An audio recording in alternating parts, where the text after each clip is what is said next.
T-minus 30 seconds.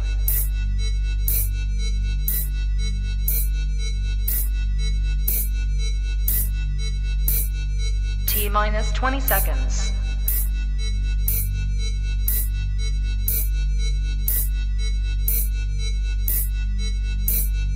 Ten, 9, 8, 7, 6, 5, 4, 3, 2, 1, 0.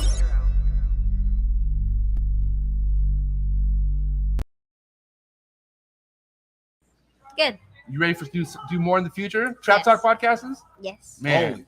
Only Trap Talk. Exclusive. Yes. Exclusive. Oh. So stop calling us. Rub the spot, get the club to pop. When I come up with the crop, gotta love it or not. I'm hot from the hop to the rub the spot, get the club to pop. When I come up with the rub the spot, get the club to pop. When I come up with the rub the spot, get the club to pop. When I come up with the rub the spot, get the club to pop. When I come up with everybody, we do it. Everybody, we do it.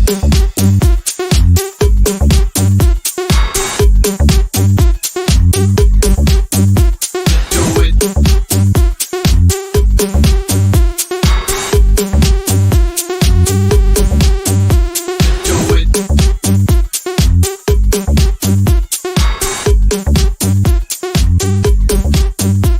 Do it.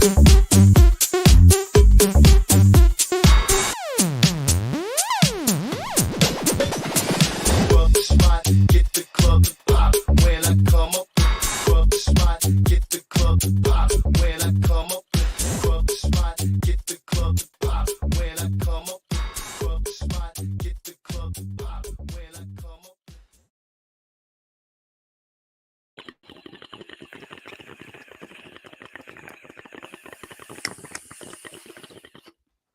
You are now tapped into the coolest reptile pod. Sorry. You are now tapped into the. Oh my God. I can't. I fucked up. That was so big. That was so goddamn big. Woo! I'm ready.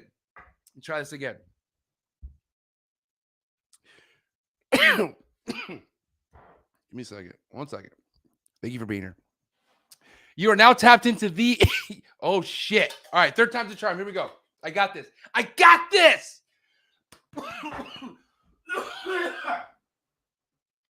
You are now tapped into the coolest reptile podcast in the world. I'm your boy, MJ. What is good? If this is your first time tapping in, do your boy a favor. Hit that subscribe button. Hit that notification bell. Want to know why? Because I come out with 4 podcasts a week on a weekly basis. Come out with the vlog every week. Been slipping on it this week. I got a story for that. But anyways, I am very consistent with my content, and that's for a good reason. I have a lot of great breeders, a lot of people who are in this industry, making serious money, having fun, making okay money, whatever. They're important to this industry, and they come to this channel.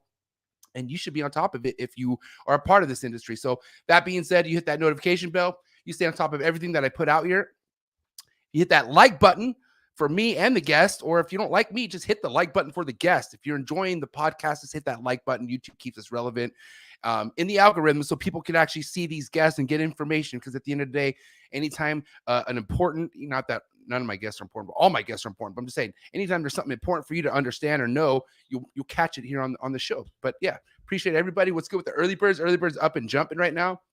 I'll get to you guys in a minute, but you guys know what the deal is. For the freshest and bestest rodents delivered to your doorstep, coldbloodedcafe.com. $30 flat rate shipping anywhere in the United States. The best. Shout out to Steven. Shout out to Desiree. Going to be kicking it with them this week at Arlington. Ooh, who's ready for Arlington? It's going to be big things popping, man. Shout out to Sim Container, John and Alex. If you got eggs, put them inside of a sim box. Don't have to worry about any of the substrate. Just put some water and you're good. Humidity's on point. All that good stuff, man. Shout out to John and Alex over at Sim Container. And they have an amazing program with monitors that you should definitely go check up on, because shit, I got my monitors on the sim program. Shit is legit. And then Flex in Texas all day, every day. And I cannot wait to be in Texas here pretty soon. But Focus Cube Habitats, man. PVC built enclosures. They are doing stuff that nobody's doing when it comes to these enclosures, and awesome shit, man. I'm telling you right now, very affordable. I'm telling you right now, I'm just saying right now that these guys are the shit. Go give them a follow on Instagram. Go see what they have going on, and go place yourself an order. I'm telling you right now, Focus Cube Habitat's where it's at. I keep saying telling you right now for a lot. I'm super ripped. But anyways, Focus Cube Habitats. I'm so excited because I have over 12 enclosures being built as we speak, and they're going to be hitting the trap. And then after that, I got another big enclosure being built. I'm just telling you, I'm pretty sure throughout this whole year, I'm going to be having new enclosures coming to the trap. And I'm super excited for it. Focus Cube Habitats and Freedom Breeder, baby. That's right. I'm finally getting my first fucking set of Freedom Breeder racks, stainless steel, built in the United States. I'm about to be on that level after all this preaching, after all this fucking, yeah, you should be getting Freedom Breeders. Well, I'm finally going to be one of those guys. Woo! Took me a while, but guess what? I let the snakes pay for it, baby. My Home Depot racks did their job. Actually, they did. I could have upgraded like at least a year ago, but hey, who's rushing me? Nobody. But I did it. I'm here, and I'm getting Freedom Breeder racks. You guys have no idea what this fucking feels like. I'm so excited. Should be here in about 9 weeks. Yeah, I'm excited.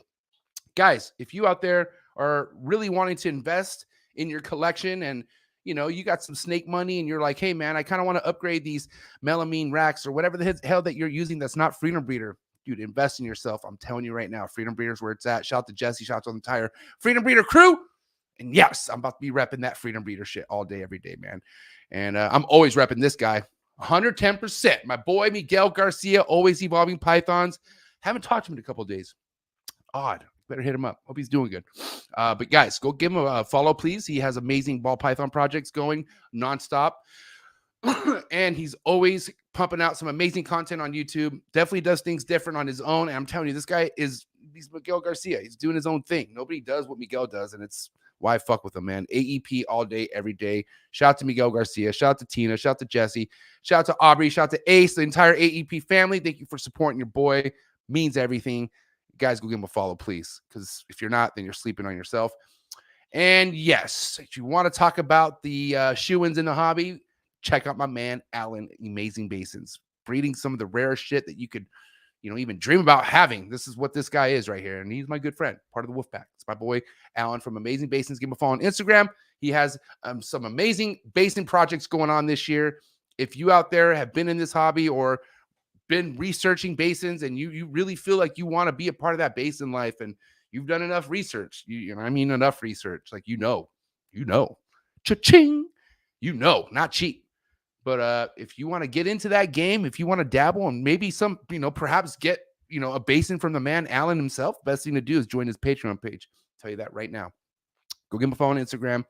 If you want to pursue this passion, if you want to pursue the basin game, Alan's going to be the guy you're going to want to talk to or follow. And I'm telling you right now, not a handful of people are doing what he's doing.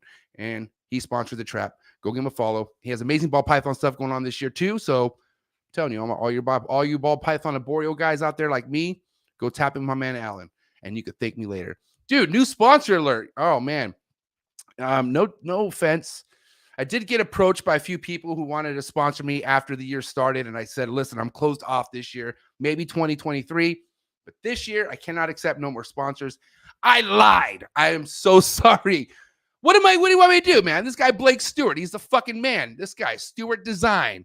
Real quick, guys. You know, I don't know if you know, any of you follow Justin Kabelka, what used to be JKR, now Canova. Beautiful stuff, right? I mean, a lot of people are blown away on how Justin's name change impacted the entire industry. Well, guess what? Behind that was Stuart Design. And yeah, they not only have helped Justin Kabelka, but they've helped people like Reach Out Reptiles and handful of other breeders. But at the end of the day, if you are somebody who is really trying to invest in their name, and when I mean name, their brand, everything that they're doing, if you want to get that to a serious level, and I'm not talking about hitting this guy up for a fucking cool sticker that you want to make. No, I'm talking about like a career-changing, brand-changing, life-type situation. Come correct. Go check out my man, Blake Stewart at Stuart Designs. Big shit popping. I can tell you right now, I got something in the works. That's all I'm going to say. I'm not going to tell you when, what the fuck's going on, but best believe I'm ready. Thank you so much, Blake, for sponsoring the trap. But guys, no more sponsors. I'm done. Really, 2022 is written off, man. Some people want to, my sponsors right now want to sign me up for the next 5 years. I'm unless like it's fucking Alpha Brain or something. Hey, Alpha Brain, hit me up. Let me know. I go down and do some Alpha Brain. But guys, okay, real quick. Oh yeah, and then shout out to Rami, Reptile Super Show, all day, every day. Amazing West Coast show. And then guys, what is good? Arlington, who's ready for Arlington this coming weekend? I'm so excited for the NARBC show. Texas is wild. Texas never disappoints. I'm going to be there. My boy Matt Summers is going to be there. I have my homie Andrew Acevedo that's going to fly in. And then you got Steven, you got Desiree, and you got the whole Texas crew. Got the pre-party going on at Bill Stiegel's house. Don't worry about the address. If you're invited, you're invited. And that's just the way it goes. Sorry. Bill Stiegel's house is cracking. I can't wait. That's just going to be fun. But guys, Arlington's going to be amazing. Cannot wait. NARBC. Let's go. Cannot wait to tap in with you guys. And that's that. Shout out to Bob Ashley. Shout out to Brian Potter. And then guys, whew, man. You guys know I talk about this every podcast, but I got to dig deep on this, man, because this is not a joke right now. This is like, I mean, it is a joke. Don't get me wrong. Like, this is fucking hilarious what's trying to happen, right? But for anybody out there who still refuses to look into US ARC or feels like US ARC is whatever you think it is, but positive, you're wrong, man. You know, you need to look into this right now. It's a serious matter.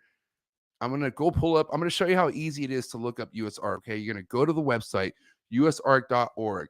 This is the website. This is where you find everything that's going on.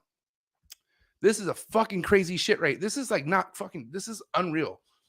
I mean, I really don't have words right now to explain because I've been reading this and this is just unbelievable what they're trying to do to take our pet rights. This is, you know, I mean, this is something that, yeah, you could maybe just, yeah, that's impossible. But still, like, just for this to reach this far is something to be concerned about for sure. So bottom line, if you are in this industry, if you're in this hobby, whatever, you keep pets, I don't give a fuck. You need to go support US ARC. Financially, if you can't, you need to talk about it. You need to go to your pet shop. Tell them, yo, put up some US ARC collateral or some shit. Put it up, please. Like anything, guys. But this is some serious shit. I mean, you look at how many breeders are going live. Look how many people are just constantly talking about it. And for what? I mean, like, it's for a serious fucking reason. So all shit, like all jokes aside, like US ARC is something that we all need to show attention to right now and really hope for the fucking best. You know, we got to hope that nothing crazy happens with this shit. Because, I mean, at this point, I wouldn't be surprised. So bottom line, any super chats that's thrown in tonight's show obviously gets sent over to US ARC. I'm not saying that for you guys to throw super chats, but I'm saying I've always been that way with this channel. So if you do put any super chats or have any questions that you really want my boy Michael to answer, your best bet is to put a super chat and I'll you know, send that over to US ARC as I always do. But US ARC, please, guys, go support them nonstop. And yeah, talk about it. If you can't financially support it, talk about it. It's the best thing you can do. All right, guys. So if you want to ever check out what I'm doing, if you're ever curious about what I work with and whatnot, and, you know, guess what? I'm more than a podcaster. I'm an animal keeper first. And you can go check that on Instagram, mjexoticscartal. And then you could go check out the Trap Talk with MJ's podcast Instagram as well. I keep everybody updated with stuff. And shout out to my Twitch viewers. If you like to support this channel more than a subscription or a like, or even become a Patreon member, listen, you could donate anything to Exotics Cartel on PayPal.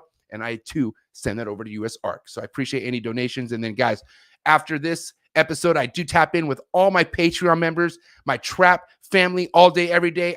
I appreciate all my Patreon members so much. If you out there want to know or become more evolved with the Trap Talk with MJ podcast, if you just want to make more fucking homies that are real, if you don't want to have to worry about, like, people fucking being fake to you, go down to my Trap Talk Patreon page. I have heavy hitters. I got new hitters, all sorts of hitters, a part of the Trap Talk Patreon family. So, guys, go down below if you want to join. It's the best thing you'll do. I promise you that. No, none of that funny shit. Don't bring none of that funky shit where you will get booted, and that's a fact. All right, are we good? Did I do all the sponsors? Man, my bad, guys. I got to keep these shorter. But damn, what is good with all the early birds? Early birds jumping. What is good? Let's see. Blunt Man Rep, what is good? Let's go, Trap Fam. Thanks for tapping in. Wise Guy, what is good? Thanks for tapping in. Eric's Morph Factory, thanks for tapping in. Pacific Rim Serpents, what's up, homegirl? Thanks for tapping in. Trap Talk Patreon family member all day. What's up, Matthew? The homie Evolution Exotics, Trap Talk Patreon family member all day. Adrian Blue. Where the fuck have you been, Adrian Blue? Where has this guy been? I heard you're getting married. Damn, AB in the building. Go give him a follow, please. My boy Adrian Blue. Aiden and AB little AB is my boy right here. Aiden, thanks for tapping in. Both these guys, Trap Talk, Patreon, family members all day, every day. Deviant Glass, what is good? Sick ass glass blower in the building. 1776 Exotics, we'll give him a follow. Trap Talk, Patreon, family member all day, every day. Lizard Morphs, Australia in the building, what is good? Parallel 33, did I say that right? I hope so. Patrick, what is good? Grow some balls. Trap Talk, Patreon, family member all day, every day. Uniquely muted Morphs, what is good? Thanks for tapping in. I hope I said the name right. Dom702 Serpents, Trap Talk, Patreon family member all day, every day. Got Matt Summers. Matt, are you ready for fucking Texas? We leave at 9 a.m. Wednesday. Do not be late. Thank you. Aurora, what is good, homegirl? Trap Talk, Patreon family member all day, every day. I hope you're ready for Texas. I know I am. Jacob, what is good? For my man Jacob, all day, every day.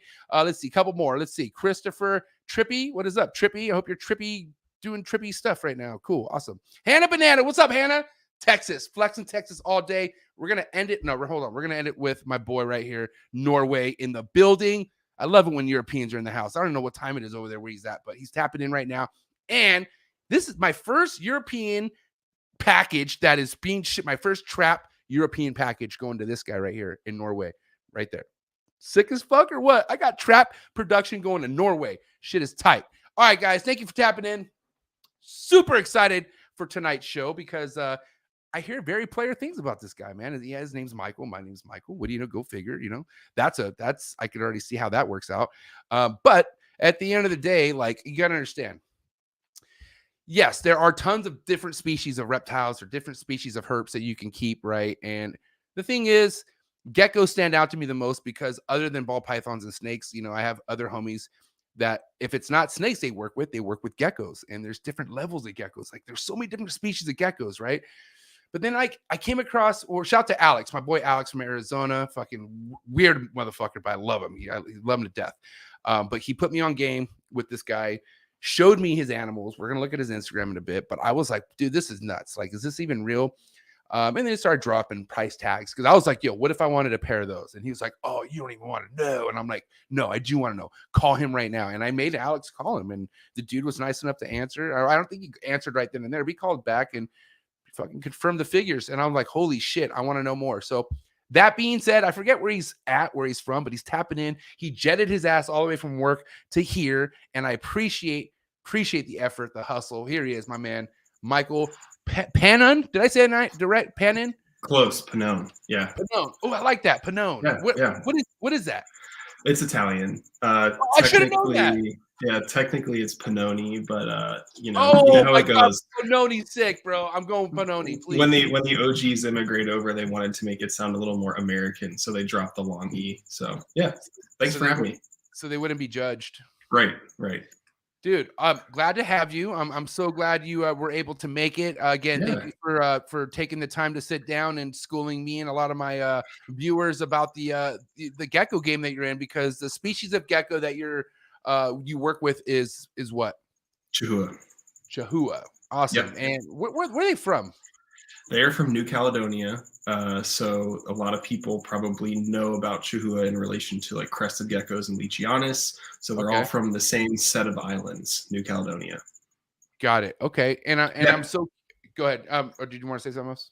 No, go for it. Oh, sorry. Now, let me ask you this. So what kind of got you into this line of geckos, if you don't mind me asking? Did you work with anything else prior, or what did you start with this? Yeah, I'm going to grab my water while you're talking.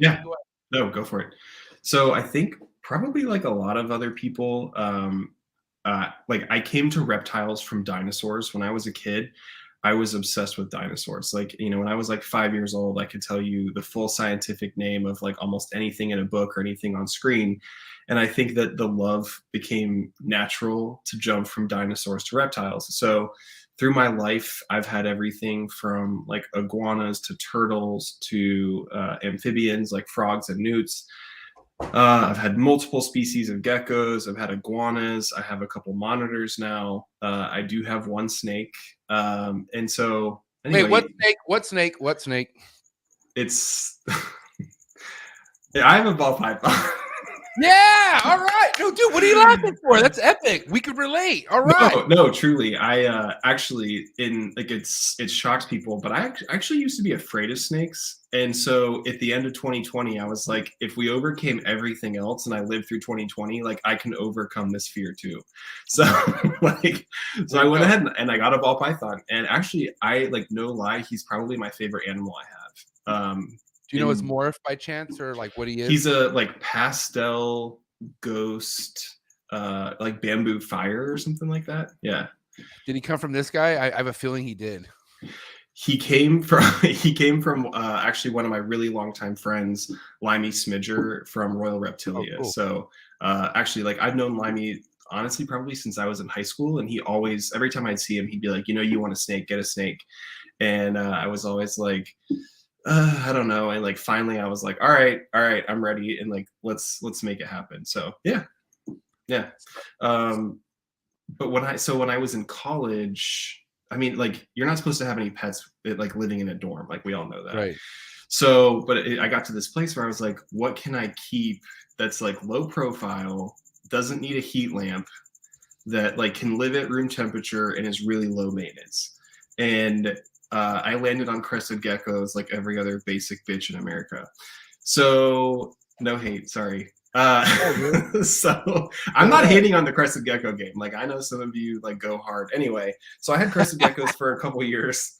And at the time that I had crested geckos, it was, I'm trying to think, that was like 2006, 7, and 8. And at that time is when it was like you either had cresteds or you had leechies, and like leechies were all the rage because they were the biggest gecko species in the world. Like they were just starting to kick off.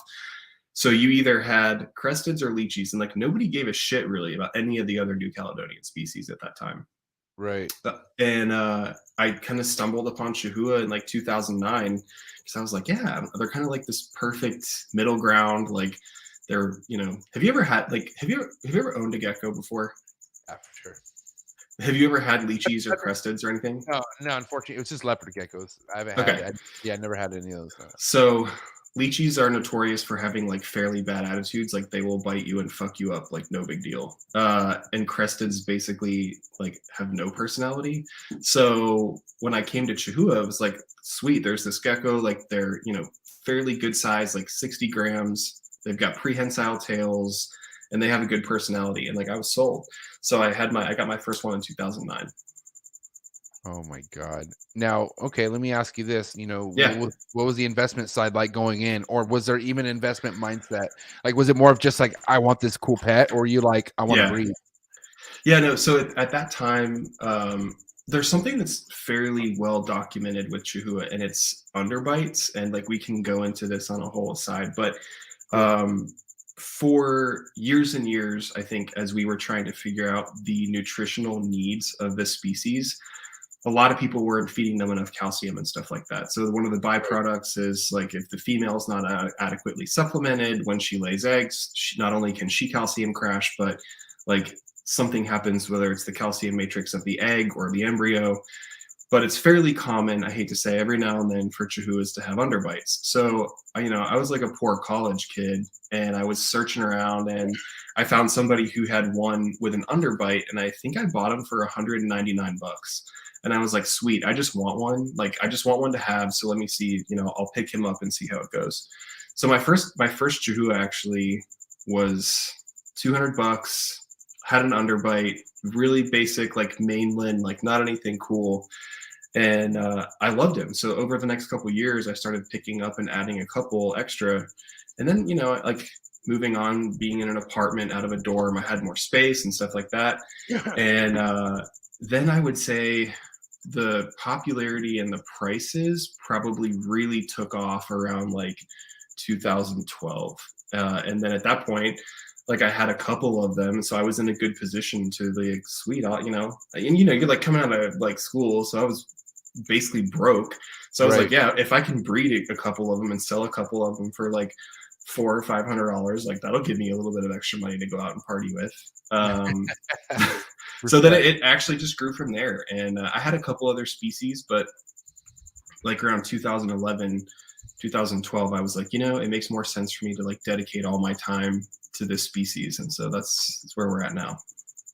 So, I mean, what was the like, process like in the beginning, acclimating it? Obviously you got it with an underbite, but did it give you any kind of issues at all? Like, did you run into any problems with husbandry at first? Like, what was it like in the beginning with So in the beginning, everybody basically said, just keep Chahoua the same way that you keep crested geckos. Like it's the same thing. It's all good. And way back, like really before the hobby was on social media, Matt Parks of Pangea Reptile, or the name? Yeah, I know the name. Okay. So he used to have a forum on his website. So I was this little, kid who'd like log on to the Pangea forums and like, talk to cresty mommies about diet and stuff like that. And anyway, essentially in the beginning, everybody was just like, yeah, just keep them like crested geckos. And so like I mentioned before, I owned a lot of species before I came to Chahoua. And so I'm glad that I brought some of that knowledge with me, because at that time, everybody was just feeding Repashy crested gecko diet. And I think it worked great for cresteds. But I noticed pretty quickly that like the Chahoua weren't eating a whole lot of it. They didn't like it very much. And then when I every now and then when I would feed them crickets, they would go ham on crickets. So, I was like on the forum and I'm like, hey, like my gecko's like not really eating a lot of crested gecko diet. Like, is it going to die? And everyone's like, yes. So I was like, but again, like you figure out as time goes on, like, and this happens, I think, with new species and species that aren't that well understood. But it's like, if you're a keeper and you know what you're doing, you rely on what's in front of you and what you can see. And what I could see was that Chahoua were killing bugs and eating every single one I put in front of them and not eating that much crested gecko diet. So, oh yeah, sorry, the pop shield. Yeah, good call. So anyway, I actually started taking a bunch of heat, because I think you probably know how this goes with a bunch of other species, but it's like people get set in doing things the way they do it. And it's like, if you come to the table and present a new way of thinking, people are like, you're out. What the hell's wrong with you? Like, get him out of here. Like, end scene. So, I mean, I started off kind of being like, I'm telling you guys, like, this doesn't work. Like, I've switched to feeding my geckos mostly crickets, mostly insects. Every now and then I feed them, the crested gecko diet. And then I actually started working with Phil Tremper, who was making his own diet for his Chahoua. And so I started doing the same thing. And I was like, I went from having geckos that like weren't eating any of their food to geckos that were like licking and cleaning their entire bowl, having like perfect breeding seasons, perfect eggs, no babies with underbites. And it was like, you can all tell me that I'm wrong, but I come here and I look at my animals and I can tell you I'm right. You know what I mean? And, honestly, I don't like, you have so many, this is one thing about the industry as a whole, how so many people will coattail somebody talking off what he said, she said type thing, where it's not coming off actual experience. I'm like, I hear so many things about certain morphs with snakes, or like, don't work with this and that. And like, I let my experience be the judge of that. You know what I mean? Yeah. Obviously there were like known facts like spider and shit, but like, I was also told like, certain codoms wouldn't be, anything in the market like a few years down, and I'm making mad money with that morph right now. So honestly, like, I just let my experience be the convincing for me. And I mean, and that no better than anyone else too, because you're actually going through it. So yeah. And it was funny too, because again, not that it was that different, but when you go on this forum, it was like, I had people who were like messaging me in the inbox being like, hey, I don't really want to say anything, but I'm feeding my gecko the same diet you're feeding your gecko, and I think you're right. And I was like, I know I'm right. Like, could you post something publicly? So I kind of it went through this period where it was sort of back and forth. And I think people came to the realization over probably 3 or 4 years that yes, Chahoua need a lot more bugs. They have a high prey drive. They will also eat some like fruit diet, like crested gecko diet, but they also need more calcium. I think we know a lot. We started to really learn a lot about Chahoua and probably like, 2009, 10, 11, 12. And like, look, if you're a good keeper, you're always learning. Right. But that's kind of where it went. And then, it's funny that we're talking about forums and stuff like that, because I was talking to somebody on Instagram yesterday. I posted this meme, and it was like a chicken standing on a hawk, and it was like the chicken was like Karen, who keeps like 2 leopard geckos and a ball python, and the hawk was like scientific papers, research, and like experienced keepers. So like, you know, people like people who know what they're talking about get like mowed down by people on Facebook. And one of the things that we were talking about was how social media has really lowered the threshold for people getting into this hobby. Right. And that can be good and that can be bad. But I also like admin and kind of run the biggest Chahoua group on Facebook. So this exact conversation is something that I see happen a lot. So let me ask you this. I don't want to get too far right now from where we're at, but like how big is this market? Like how many people are doing what you're doing? Like working with the Chahoua, I want to say Chahoua so bad. The Chahoua, like, you know, species and whatnot. I was thinking about this the other day. There's probably like, I'd say 40 or 50 people who are like keeping them and producing them consistently every year. There's probably 5 or 6 people who are producing them at like the volume and some of the some of the physical forms and stuff that I produce them at. So it's it can be a big market, but I think like at this place, there's probably a handful of us who are producing, 80 to 100 plus a year. All right. So let's go back to the beginnings of all this. So, I mean, 2012 is when you started breeding, or when did you start breeding? I started so I got the first one I had in 2009. In 2010, I bought a mainland pair that was like 10 years old from Steve Smelly and bred them. So I started breeding them in 2010. All right. And then when you started breeding them, was it just a pair you had, or did you how big was the group by then when you started first? Yeah. So the first year I had a pair, I think by like 2011, I had like a PI pair and that mainland pair. And then I think by 2012, I had like probably 3 or 4 pairs total. And I mean, just because again, like I was coming out of school, I mean, I was broke, working my first job. They've never been cheap. They're still expensive geckos, but they even when they were cheaper, it was still expensive. And so, I used to, back in the day, you used to be able to get a nice white collar Chahoua for like $400 to $450. So I had to buy all of the geckos I had as babies because that's all I could afford. So like, if you wanted one that was like an adult, it would be a little more expensive, like $600 or $700, something like that, maybe. But I was poor. Like I was broke. Like I had to buy all the animals I had as small and as cheap as possible and raise them up until they were ready to breed. But in retrospect, like I'm thankful for that experience because I learned so much through it. So how much research did you do going into breeding? Were you kind of just somebody doing it on the limb, or like what were you? Because back then, 2012 or 2011 or 10, I'm sorry, your social media wasn't what it was. So what were you doing back then for social media? This was the old days where you had to go find a research paper. You had to buy a book, Rhacodactylus, the complete guide, people will remember. Or you had to find a breeder who was willing to talk to you and share their experience with you, truly.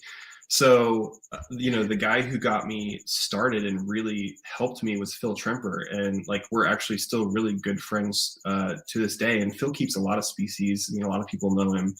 But, Phil was always like, I would ask him like the nerdiest questions. Like when I told you before that he was making his own diet with Chahoua, it was like, what flavor, what brand of baby food, which brand of calcium do you buy? How much do you mist your tanks? Like, and Phil shared all of that. Like, this was the old days where like you literally had to find a keeper who'd be willing to tell you that. And it's funny. I feel like the only reason why keepers tell you that now because motherfuckers screenshot shit and just blast them. Yeah. Look what this guy did to me. Oh my God. He wouldn't answer my question. Right. And you gotta understand a lot of this shit, like, cause I don't know, people, goddamn, they're so, just because you keep something, especially because I have a podcast, people think they could just come and ask me questions and then I need to stop what I'm doing and fucking, let me give you all my, dude, go get the fuck out of here. And when you don't do that, they kind of use that or wait. I don't know. It's so funny nowadays. But there's so many big breeders that never gave two shits about giving any information out, or almost that was their game. Like, dude, that was a lot of people's like ammo back then. Like, not give out information and let people drown, you know, and whoever could fucking survive like I did, then they can hang out. And that's basically how it was. But even the people on top would fuck each other over. Like the game was bad, bro. You know, it was raw. It was raw.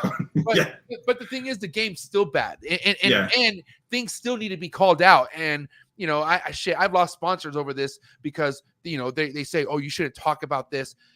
I think it's bullshit. I was like, if something's really affecting like a whole hobby, like wouldn't even like to say like the whole ball python game or the whole gecko game, it needs to be talked about. Like this whole brush shit under the rug because he's this guy or that side. I'm not even playing that shit no more. And even if it's a bar checker, so bar check's my boy. If bar check were to fuck up and never own it, I wouldn't be cool with him. You know what I mean? Like, but he's like family to me, and like it would take a lot for bar check for me to be like that with bar check. But I'm just saying, like there's nobody who could just get away with shit and just be a piece of shit. And the thing is, it's happening right now. Like the forefront people in the YouTube influence game with animals are the biggest piece of shits in this game, and they shouldn't have this limelight, but unfortunately they do. I don't want to get too involved in it. I'm sorry, but no, and like I know what you mean, and it's funny too because actually Limey is in the chat. I saw him; he's chatting us up, and like I told you, name. He's the one I got my one and only ball python from. What's up, Limey? I like your name. But you know, truly, like in Limey too, like I've known, like Limey's one of the people I've known in the hobby the longest, and I used to go to shows and sit there like. You know, as this little like 20-year-old and be like, what about this? What about that? What about this? What about that? And like Limey was one of the people who would sit there and would like answer my questions. And so it's twofold, right? Like the people who are in the position of power and knowledge have changed, but also the people who seek to keep have changed. And I think that right now, like it's the nature of social media that everybody expects that they can have instant access and you should answer all their questions and send them all the pictures they want. Like, just like you said, I have people who, you know, hit me like with a DM or a message or something, and they'll be like, literally they'll just be like, show me what males you have for sale, period. Like, no, can you, will you? And so like, you know, usually I'm like, hey, give me a couple days and I can head, you know, I'll take some pictures and send some stuff your way. Like by day 2, like they'll send you another message and it's like, what was I not like, you don't want to sell me anything? And I'm like, holy crap. Like, I mean, I remember again, going back to it where the days where it's like, I had to email Phil Trimper and maybe it would take him 5 or 6 days to email me back, but I got my answer and I was thankful for it.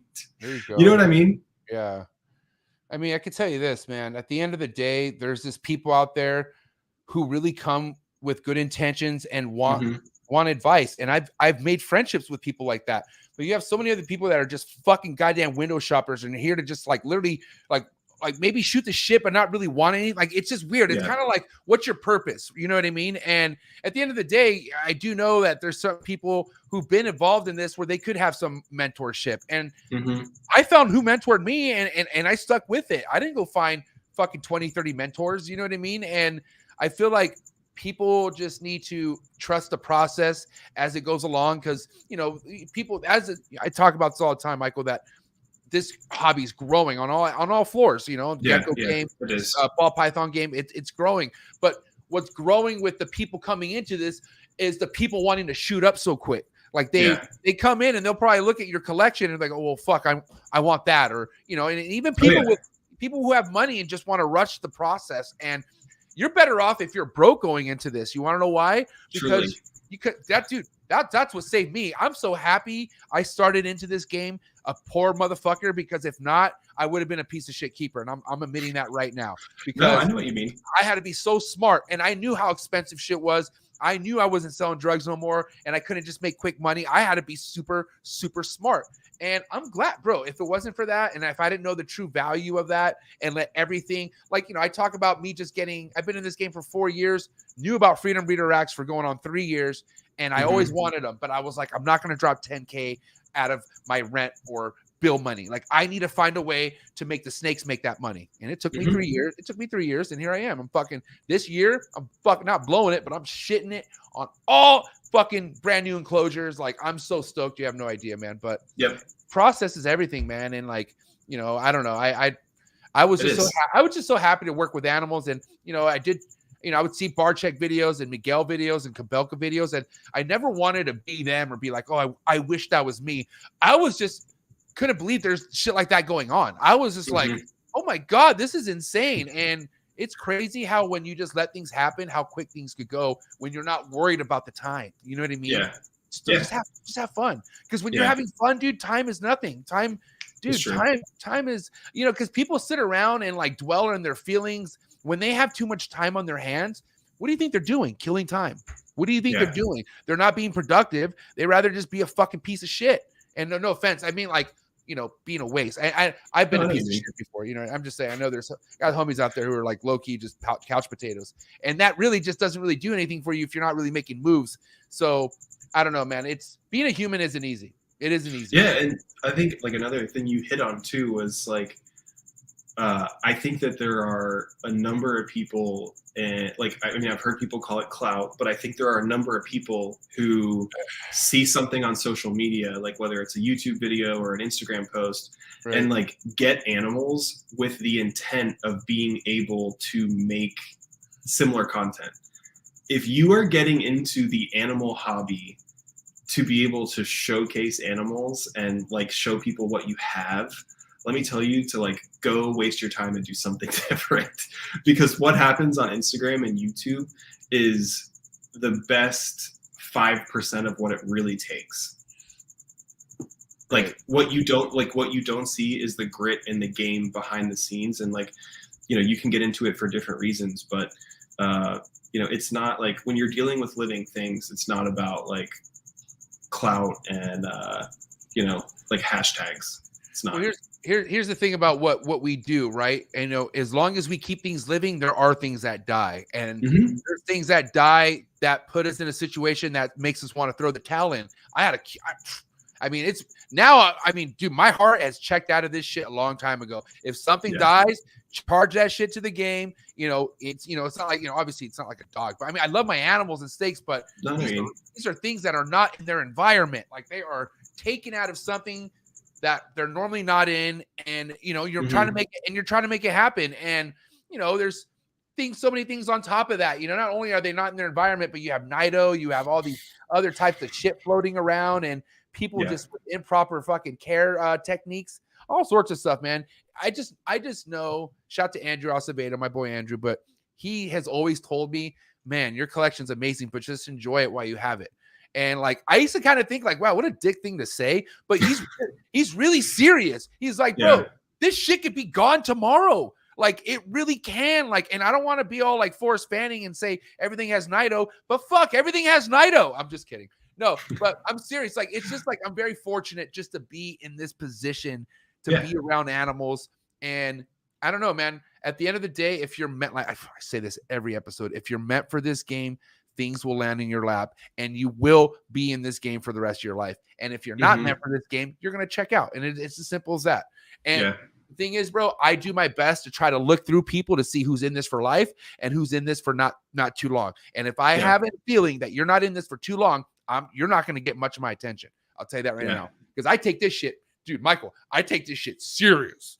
Like this is my life. This is all this is, bro, I said, fuck my 9 to 5. This is my life. So I'm not letting any of this shit, any of these motherfucking half-fasters, flippers, let me come in and make a fucking following off someone else's snakes. Let me come do some sticker swaps. I can't stand any of that shit. I want to see your animals. Show me what you're working with.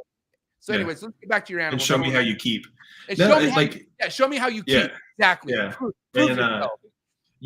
And just like you said before, like it's going to hurt. Like you're going to have some days that really suck. I mean, I haven't talked about this a whole lot, but a couple years ago, I produced a gecko that was extremely high white. She came from a really high white pair. She was almost completely black. She had like 2 white stripes down her back and like 4 basically like arrows of side white under that. Like when I hatched her at one point, she was probably one of the most white geckos in the world. And I mean, I loved her. Like she was incredible.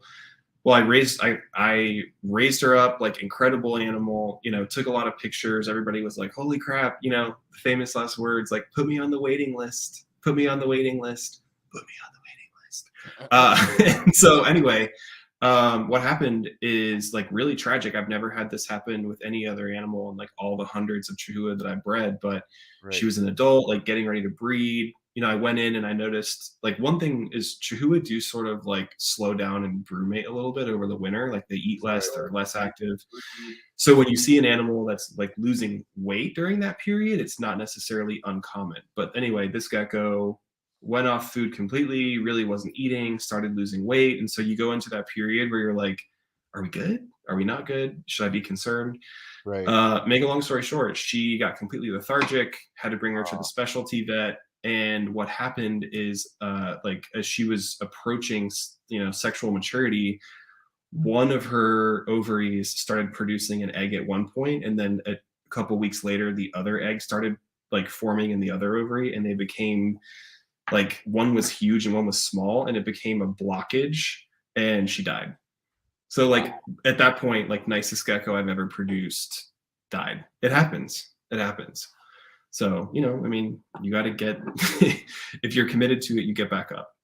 Well, and that's the thing. Like, you know, you hear, like, especially in the chondro game, like people who just get into chondros, don't touch anything else, go straight to chondros, and they dump big money into chondros.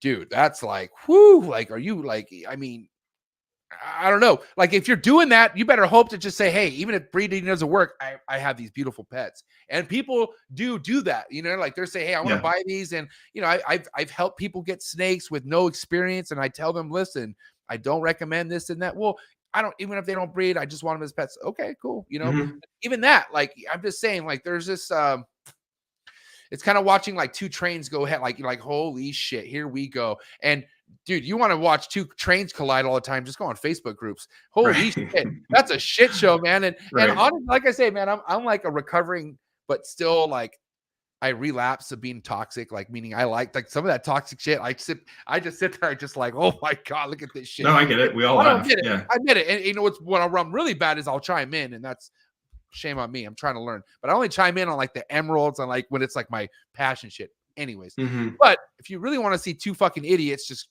you know, either, you know, go head to head, or, you know, two idiots fucking Dutch rotary each other and comment and bullying somebody, like being all fucking, you know, that whatever, you know, I'm just, dude, Facebook is a joke. Now, I don't know what, let me ask you this. What's Facebook like with the gecko community? I mean, do you know anything about that? It's hard. I mean, you don't have to talk too much about it. Trust me, I could care less, but yeah, no, I mean, it's tough. Like, I think, you know, if you look at the wave, like first it was Facebook, then it was Instagram, then it was YouTube, and now it's TikTok. Right. Like, and look, like every media serves a fairly different purpose, and they're all good for different things. I think it's probably similar to some other species where like 90% of what happens on Facebook is like, should I pair this male with this female? How does my enclosure look? My gecko's not eating, and where can I buy one? Like, that's like 90% of it. But I think like I'm probably at a point now where when I have questions and I want to talk to other people, like I have all their phone numbers and I just like call them and text them and talk to them that way. So I think a lot of what happens on Facebook is more like bringing people into the hobby, like more basic level questions, people trying to get to know it. Yeah. Anyways, fuck Facebook. So back to you, my man. So let's talk about branding. When did obviously breeding? You started breeding, right? And I mean, what kind of success were the first year or two of breeding? Like, were you like selling shit and making good product or production, or were you like kind of like making a little bit here and there? Like, when did you really start gaining ground with the breeding? Yeah, that's a good question. I would like, I think everybody in reptiles, if you know what you're doing and you're passionate, like when you start looking at stuff that hatches, you sort of start like in your head, kind of like building projects, right? Like, so the biggest thing in Chahoua is white collar and white pattern. But for me, it was like, I started hatching out a couple animals that had no white, but had incredible base color even out of the egg. And so one of the biggest things with like a lot of New Caledonian species is they develop color more so as they age. So even early on, I started producing some animals that have like the most saturated base color you know, like really among a lot of what you can find in the hobby. So like took those aside, set those aside in a project. Same thing with white collars and back, like, you know, side white and back white and stuff. It starts like, I mean, you know how it is. Like it starts with one animal that like hatches out and has like a little bit of it. And you're like, all right, that's closer to what I'm looking for. But then with Chahoua, it takes 2.5 years for females to raise that animal, to be able to breed it and see if you can prove that trait out again at a higher level. So, you know, you could do the math and like over, you know, 10 years, you've only produced like 3 to 4 generations. That's pretty slow, but that's pretty slow, all things considered, for reptiles. It's like chondros in a way, but chondros is worse. You got to wait like you gotta wait like 5 years, but it's still the same concept. Like you have to wait, prove it out. So let me ask you this. If you have something that comes out more high white, or if you have something that is like beyond high white, is that like a world's first, or like, how does that work? Yeah, there's a couple new terms. Like I think probably the term I've seen thrown around more lately is super high white. Like, I know, it's shocking. But yeah, so like for several years, high white was like has a white collar and has a little bit of white like on the back or the sides. I think as people have continued to selectively breed, like the stakes get higher, you know, regular amounts of white are no longer impressive anymore. So it's always like, it is sort of the goal of like, you're chasing the next thing. We went from white collar to high white. Now we're at the place of like super high white, which is, I would say, a gecko that probably has like 60+% of its body covered in white pattern. So it's, I mean, it changes. It really does change every season. It does. Hey, real quick, let me check something, because I'm gonna see. Give me 1 second. It's taking its time. Okay, that's not cool. Let's see. This homie right here of mine is spitting some serious fire. 60 people. So here's the thing, guys. If you're just now tapping in, do me a favor and my boy Michael a favor. Hit that like button. The likes need to go up for my boy, because we're just now tapping into this and he's spitting some serious fire. So please, let's get the likes up. I deeply appreciate it. Sorry, Mike. No, you're good. That was like that's nice me. That's me doing it nice. You know what I mean? Yeah, because listen, I always, you know, at the end of the day, YouTube is hard. I'm not complaining. Yeah. It's free to like something. You know what I mean? Like it is. Yeah. And you know, and I say that on anyone putting content, you know, like it's like, you don't understand, people who just start YouTube and are putting out content consistently are working 2, 3, 4 hours on that video, you know, and you know, I respect to them, man, but a lot of them, you know, it's hard for people to put out content not trying to look at the numbers, but at the end of the day, the numbers is what you're going to look at, you know?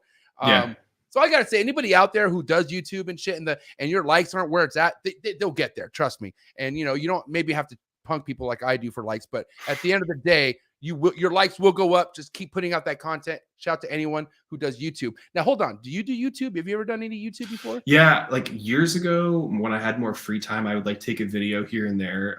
It's funny because I used to keep a couple of the Urodactylodes species, like Velarde and Agricole.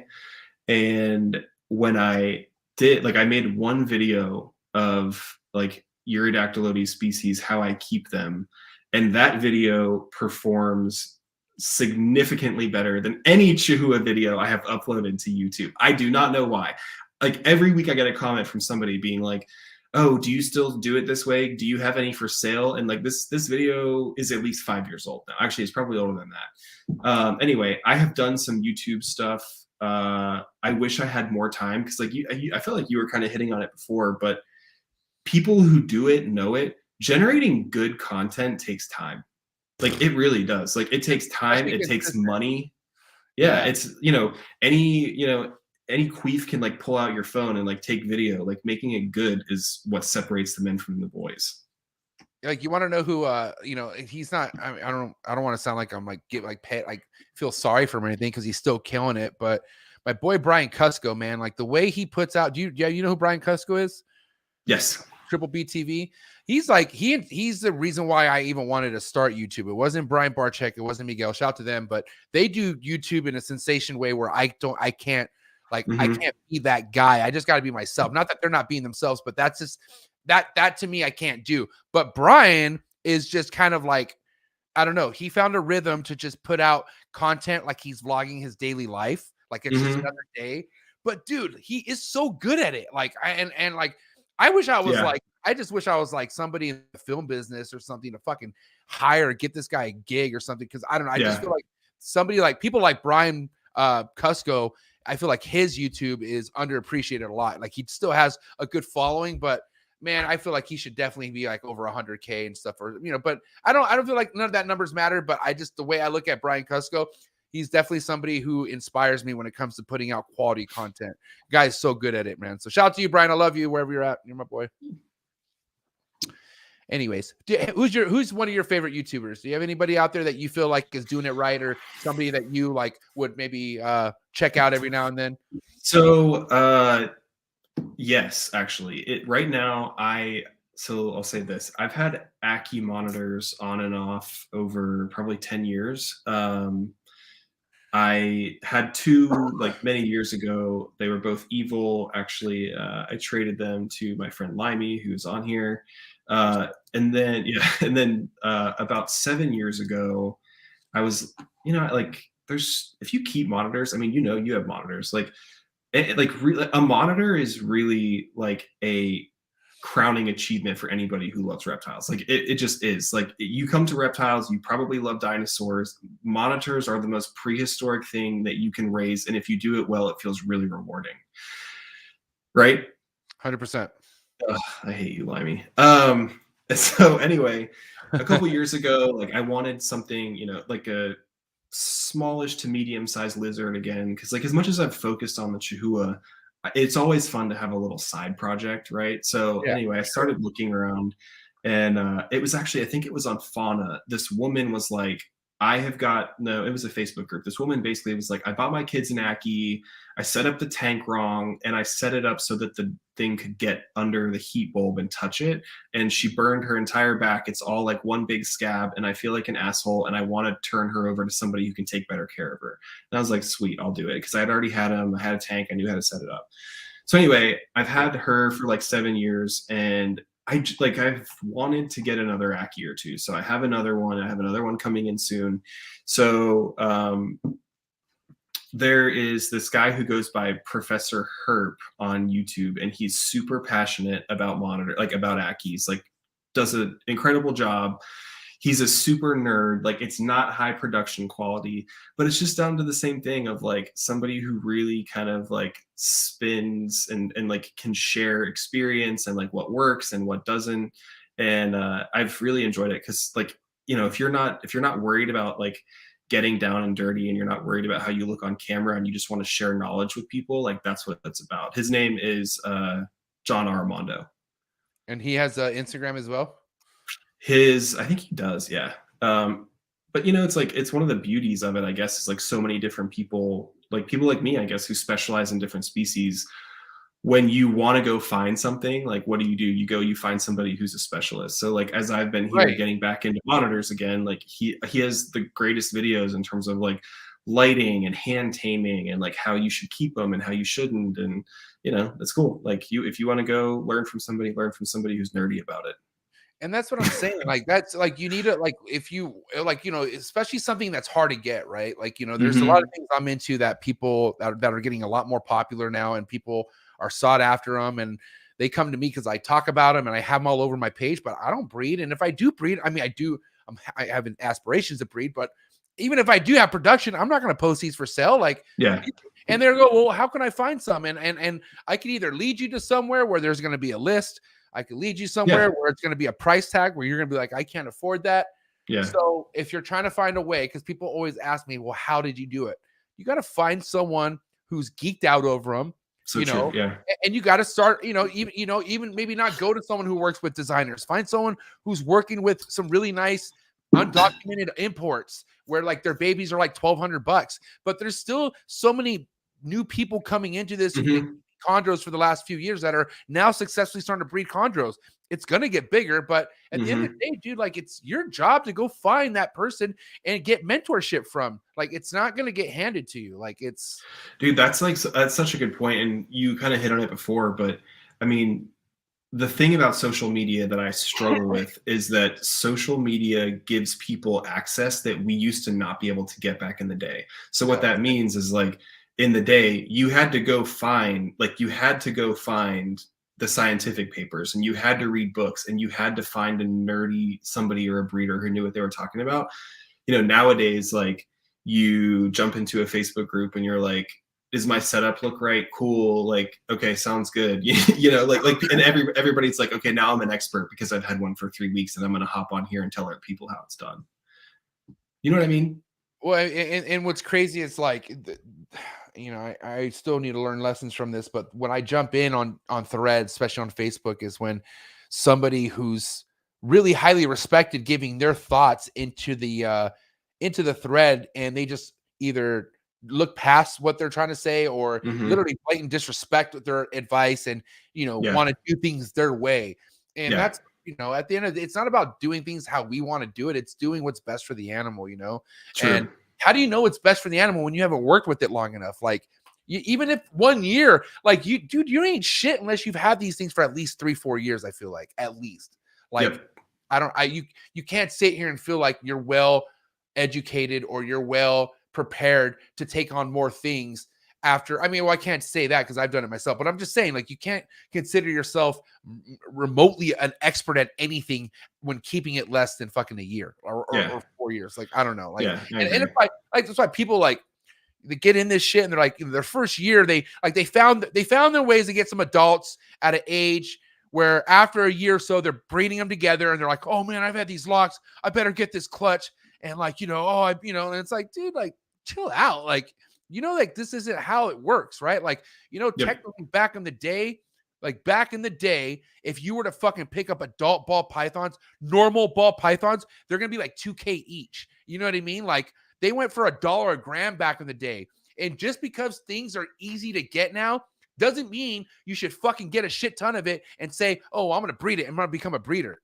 No, like that doesn't work like that. And just because you follow a couple of homies or follow somebody who's doing it like that, you don't know what he went through. Like, and like you do. This is why I appreciate Barcheck, because obviously I've only knew the first 2 years being into this. I only knew Barcheck through the computer or through my phone, just because of YouTube. And it did seem like, oh my God, this guy's like, I don't know what kind of, this guy's awesome. And I just feel like, I really put him on a pedestal and felt like he was so lucky, and he is lucky. But after knowing Brian, having multiple dinners with him and hearing his fucking sacrifices, the shit that he's been through, the fucking torment that he's went where people throwing shit on his name and accusing him for shit that never even happened. Like, dude, the guys went through fucking hell, like literally suicidal thoughts type shit. They don't, like, people don't see that. You know what I mean? They don't even want to even take that as a consideration on why he's at where he's at, or even anyone else, man. Like, I don't know. Like, I know there's, I don't want to name drop anyone, but I've had influencers on here that don't have the best name, and kind of hearing their story, that they've gone through some sort of fucking rock bottom shit. And I appreciate somebody like that, because, at the end of the day, you aren't who you were a couple years ago, especially when you come into a game like this, you evolve. And if you're doing things right, you really evolve and you become a different person. And I'm talking from experience. I was a way different person 4 years ago, dude. Way different. And I'm a lot more empathetic. I didn't even know what that word empathetic was like 4 years ago. No clue. Didn't care. I didn't care. Didn't care about nothing. But now I care about so much. And the reason why I care about so much is because the animals. Animals made me love people. Right. And and I'm not saying I love people, but I'm just saying, like, animals made me look out for people more, when I only really give a fuck about my circle. And I really only do give a fuck about my circle. But at the end of the day, I try to look better at people and not just shut them out, because if you keep herps, we're on the same team. Bottom line, I don't give a fuck. It is, you can think what you want, but if you keep reptiles, we are playing for the same team. We're not against each other. And I feel like a lot of people need to, there's so much jealousy and envy and with all these hateration and all this bad things going on people's mind, they don't understand that there's other piece of shit people who don't even like animals that want to keep them from us having them. Like, so it's like, dude, fuck, man. And I could take a little page out of this book, but we need to come together, man. Like, everyone needs to come together and really fucking shit on these people who are really trying to make these bullshit laws. And I mean, I don't know. It's nuts. I'm with you. All right. So listen, let's get back to, I'm real curious when, as far as you making this brand, because this is your brand, the Chahoua Chamber is like your That's your company, right? Yeah. Now, when did you develop this name? When did this name come up? I want to start the business side of things. Yes, good question.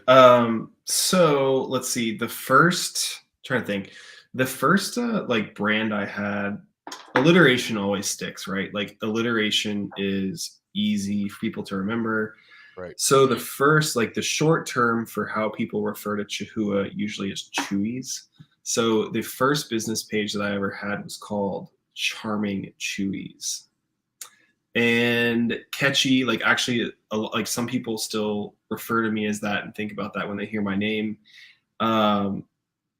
I mean, I liked it. It was fine. Charming Chewies, as I got older and stuck with the species, I realized was a little bit like crusty mommy, if that makes sense. And you're like, I'm not a mommy. Yeah. And it was cute. Like the brand was cute and everything. But I don't know. Like I was like, I want to do something different. And at that time, I had other species. I like was kind of enjoying the monitors. I had some other stuff, and I was like, it's not really just Chahoua for me anymore, so I'm gonna do something different. Well, like I said before earlier, like when I was growing up and I was a kid, I was nerdy about dinosaurs. Like that was my thing. And honestly, what got me into reptiles was loving dinosaurs. So the second one that I had was called Modern Dinosaur Geckos, or Modern Dinosaur Herpetology, I think, or Herbs. That was cool. The goal was there, but what it like that it was way too wordy for people to remember. And so this is where I feel like I cheat a little bit, but my day job is actually in digital marketing. So in terms of that's sick. Yeah, so like in terms of how you win, like how you win search, how you win mind share, like advertising, SEO, like building a high performing website, like those are all the things I know how to do. And so when I was looking at what I had in front of me, the word Chahoua was nowhere in the name. And that's still primarily what I had years later.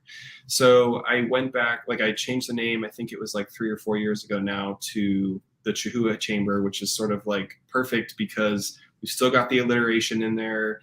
And then it's like, still has Chahoua in there. So what happens is, like, if you think about it, whether you go on Facebook or Instagram or whatever, and you search, Chahoua, like I'm always the first one that pops up because I'm a biggest account that has the species. So if I could give anybody here a tip, you want business tips or you want naming tips, hit me up. But, literally, like there's other people, there's people who like, there's another guy like SoCal Leaf Tails, like, and it seems basic and like, sometimes it seems like it's, it's not as cool as it could be, but think about the fact that what you call your business, like, do you want your business to pop up when people search for that? Or do you want to be something kind of like more, more obscure? Do you have something you really want to stick with? Like I went the dinosaur angle because I was trying to play off of like, what I loved when I was a kid, but I came back to Chahoua with Chahoua Chamber, and it's definitely been a much more successful brand for me since then for that reason. I feel, listen, I'm at the first point in my reptile keeping career where, I'm considering like, sitting back and looking at my branding, like how, what does it really mean to me? Because in the beginning, I thought, fuck, whatever I came up with is cool as fuck, and I'm just gonna go with it, right? And that's fine. But like, I think at some point, and this is just me trying to spit facts for anybody out there, because what I'm trying to say is, there's people that get into this hobby without even breeding anything, without even like, I mean, God bless them, they get excited. So what do they want to do? They want to create a logo, right? Right. They want to get a logo, and they're in a hurry. They want to get it done, right? And honestly, it's to get anything done in this industry, there's so many shady fucking people. Like you could just meet somebody and like, okay, I'll do the work for you, and it's not even the real company. And then, but like, let's just say you do get work done, and there's work done, and you're just like, fuck, like, and I don't know. I could be real with somebody, but at the end of the day, my realist, God damn it. Not opinion, my realist advice. My realist advice to anybody who's coming to me, coming to Michael, coming to a homie and saying, hey, do you like my logo? No, do you like your logo? So true. Fuck what I do. Because honestly, like, I'm sorry. Oh my God. Dude, you guys need to do some deep thinking. You need to fucking stare at that logo in your heart. If you're like, this is it. this smacks, then you need to go. If you're like, oh shit, because dude, I've had logos done. I've had stuff redone multiple times. I've had that stomach where I'm like, okay, I'm just going to say it's good because I feel so bad, or I'm sick of it. No, if it does not feel good, don't do it. And that's that. And even if you do it, don't be upset if you have to redo it. This is an evolving game we're in, and you shouldn't want to shortchange yourself. You shouldn't want to half-fast. And I will say this too. Chill on the sticker and branding right off the bat. Just wait a year, please. Just wait. Just fight. I don't know. Am I wrong, Michael? No, I agree. I mean, branding's everything, but it's kind of you want to get a tattoo. Well, think on that for about a year or two. And if you still want that tattoo, then boom, get it. And I feel like you should look at that on how to brand yourself. I agree 100%. And there's a couple other things I would say that are super similar. Think about what you want to call yourself before you go out and you kind of throw that down.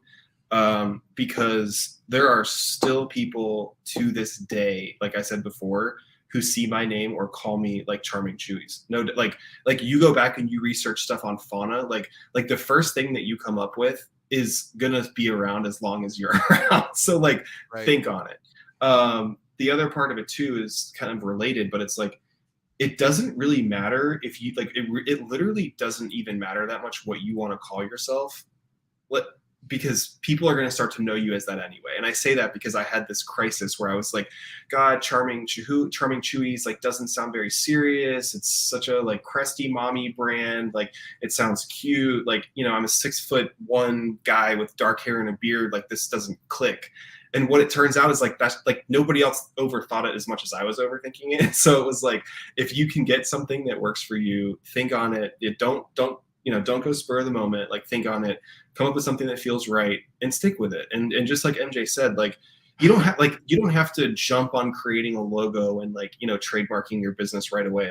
Spend some time to think about it. The other part of it too is I definitely had this experience, but in the beginning you're all right, cool. I'm going to start another Instagram account and just see how it goes. And then for me back in the day, it was I'm going to start another Facebook page and see how it goes.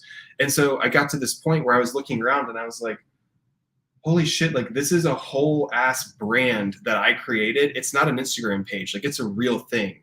So I should be taking it a little bit more seriously. You know what I mean? Kind of you're saying, where you step back and you look at it and it's years go by and year by year, you're all right, yeah, cool. I sold X many geckos, this many here, this many there. All right. But then 10 years down the line, it's people are looking at you, Googling your name. It happens fast. Yeah, I mean, and that's the thing. That's why I feel just trust that the process will get you there quickly, where you will need to develop a business name or just put yourself out there. But just don't be so much in a rush, because when you do, you kind of sacrifice the process. You're rushing things. And here's the thing. One thing I love about breeding, bro, you try to rush anything in breeding, watch what happens. I don't give a fuck what it is. You try to take shortcuts. You try to do things that are against nature. Watch what happens. You could shortcut everything else out. You can fucking shit. You could start swapping stickers on your first follower if you want. It doesn't matter. Yeah. You know what I mean?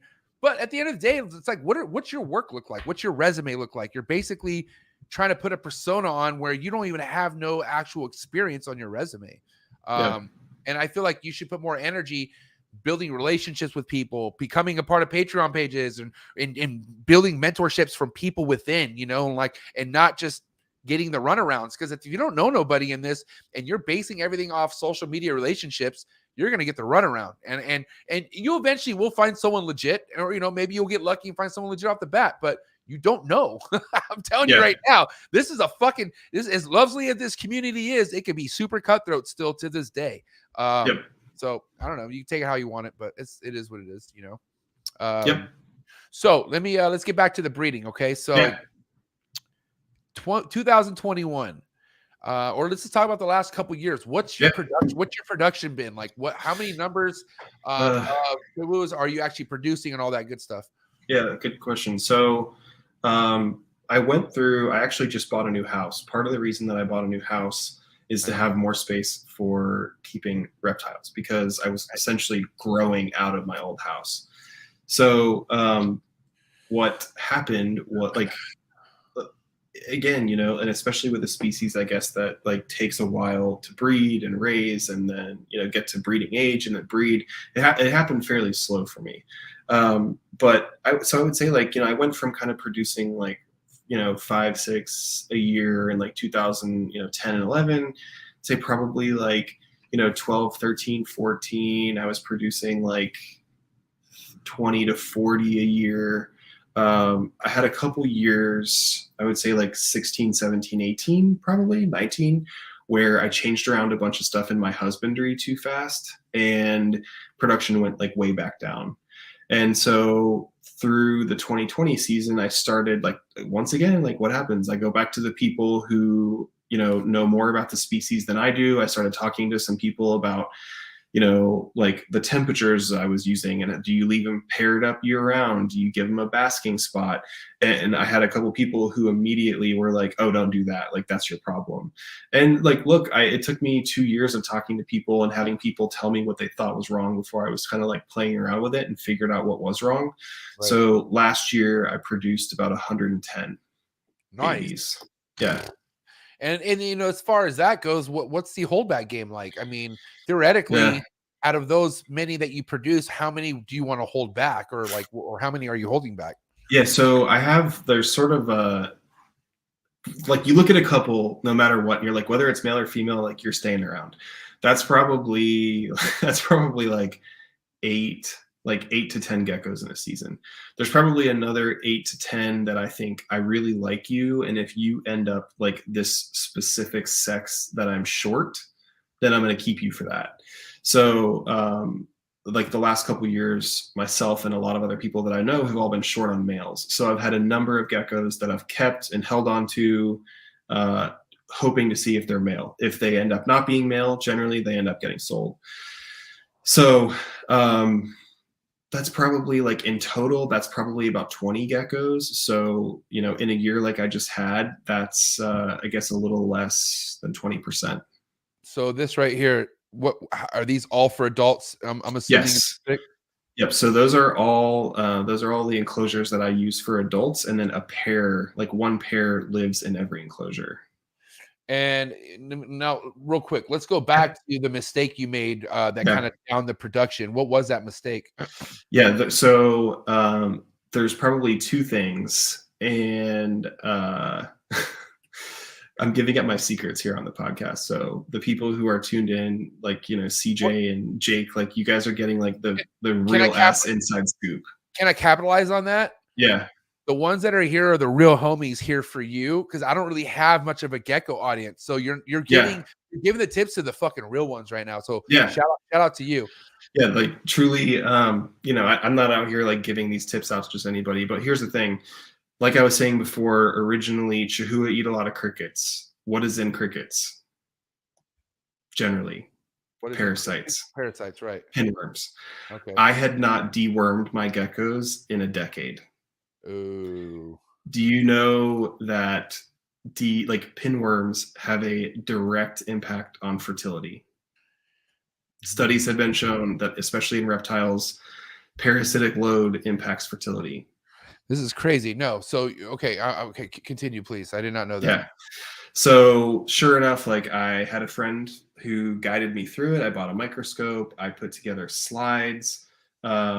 You know, like made like my own float solution, went through every gecko I had, and sure enough, like any gecko that was essentially over the age of 3 had like pinworm eggs. Look, I think like everybody here knows, like if you breed them or you keep them or you feed anything a lot of crickets, like that's gonna happen. Like you could go through almost like any collection of anybody who feeds a lot of crickets, like if you're not deworming on the regular, you know, or at some level, like they're there. And like it's not that big of a deal at the end of the day. Like there's different ways that it can manifest. Like if your animal isn't stressed, it's living the way that you've kept it forever and ever, and you never notice a problem, you're fine. But if you're trying to keep animals in apex condition for breeding, like you need to be paying attention to parasites. I wasn't. And so I ran a couple rounds of Panicure, like talked to my vet about it, got a dosage chart. And that was the big thing, I think, that really helped and kind of like popped them back. Did you lose anything? I mean, other than eggs, did you lose any of the adults or anything from it, or were you able to get them all cured? Yeah, no, panicure. So I mean, that's the thing is like you're like geckos can have pinworms I mean obviously for like 10 years and it'd be fine, you never know. Like my geckos, like my animals were like at weight, like doing really well, eating just fine. But and that was really like the biggest difference I made between 2020 and 2021. And then sure enough, it was like every set of eggs that I had was coming up fertile, whereas like in the past it was like it was like from a pair I'd get like 2 eggs that were fertile out of 8. So and like here's the other thing too, disclaimer on that. Seriously, like talk to your vet and figure out how to run some fecals and do some testing before you start running around with medication. I had a lot of conversations with people about this. Thankfully, like Panicure is fairly stable. Like you can overdose and generally be fine, but like truly, like talk to people who really know what they're doing before you think you're going to go down that route. Yeah, definitely just don't go to the medicate route. Like no, definitely look into it. And I mean, just because even with that being said, you could buy the wrong shit. Like there's so many things that could go wrong. So just don't. That's one thing you don't want to just go shortcut for sure, because you're gonna really fucking shoot yourself in the foot. Yeah. But I'm glad you brought that up, because dude, check this out. I just had a highly fucking respected scientist who breeds tree monitors. He has all species of tree monitors, and guess what he's doing this year?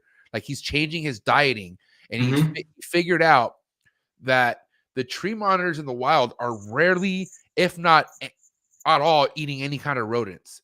They eat nothing but insects in the wild. I think they did a study where they pulled, I think, 49 monitors, checked the insides or something like that, and all of them but one had crickets, all had insects in their stomachs. Like all they had was insects. So this guy's like, I'm going to just feed them nothing but crickets. Like that's all they're gonna have. Yeah. And I was like, what would you feed a pair? Like how much? He's like, about 50 at a time every other day. So I'm wondering if he knows this. I'm wondering if he because I'm gonna be like, yo, do you know about this? Because I mean, I think. Or do you think it's different with monitors? I mean, I don't know. What do you think? I mean, if I'm not mistaken, I've read different things over the years, I think, that say that like of any species of reptile, I think monitors have the strongest stomach acid, if I'm not mistaken. Like they have the most corrosive. So it's very possible that like, insects that have parasites could pass right through and get burned up and like nothing happens. Yeah. So I don't know. I mean, like another interesting point about the stuff with monitors and diet, and like I'll just say this because I'm geeking out on Aki stuff right now, is like you have a lot of Aki people who are like, yeah, I want to feed like pinkies and chop pinkies and eggs and turkey and stuff like that. And like the people who've been doing this the longest time seem to say like in the wild they just eat bugs. Like not that you can't mix it up every now and then, but like exactly like what you're talking about. Like go to the source, figure out what works, and replicate that. Not what looks fun on a YouTube video. Right. Okay. Yeah. Michael, you're killing it this episode, but I'm probably gonna need more secrets from you. Do me a favor, okay? Yeah. Pretend, well, we are homies, but let's say like I'm like, yo, I want to get into this, like, and you're like, all right, cool, and I'm like, hey, I'll buy it, maybe. So how does somebody start off with one of these? Like, and what I mean by like, what's the suggested setup? Like, what's the proper, or not proper, but what do you suggest setup wise from a baby to the point where you could have 2 pair in an enclosure like we just looked at? And I'll pull that up. Yeah. That's another mistake actually that I made early on. And with Chahoua being somewhat related to like cresteds and Leachianus, there are things that you can look at and sort of draw some parallels. One of the things that people know about Leachianus is that they tend to do better in smaller sized enclosures. So a lot of people, like there's been plenty of people who've thought, oh, the world's biggest gecko species, let me get like a 40-gallon tank and put this gecko in it because its biggest gecko species needs big space. Right. So originally when I first had Chahoua, like I was kind of doing the same thing. And the fun part of it to me was setting up like naturalistic vivs and stuff like that. So I had these like 30-gallon tanks, like planted them up and all this stuff. For babies, I was using like 10 gallons. Well, one of the biggest things is very similar to Leachianus. Chahoua tend to do better, especially when they're growing in smaller enclosures. So for a baby through an animal that's probably like 10 to 12 grams, I use a 6-quart tub. Can you get away with Sterilite tubs, plastic Yeah. tubs, or no? Okay, cool. Yeah. I have a lot of the stuff I bought is from Chris Nettles at Sea Serpents. So like, Oh, shout out to me, Chris. Oh, that's my boy. Yeah. So I just have like, one of the basic like 45s that you put babies in. Actually, this is an example of an adult enclosure that I still use that size. But so I would say like originally, 6-quart, like as they hit the 15 to 20 gram mark, I make sure that they're in I now have 12-quart. Chris has, I actually don't think that they're on his website. So like another little inside secret for you guys is if you hit up Chris and you ask him for one of his 12-quart Arboreal racks, like he does have them and he will sell them, but they're not on his site. So I use those.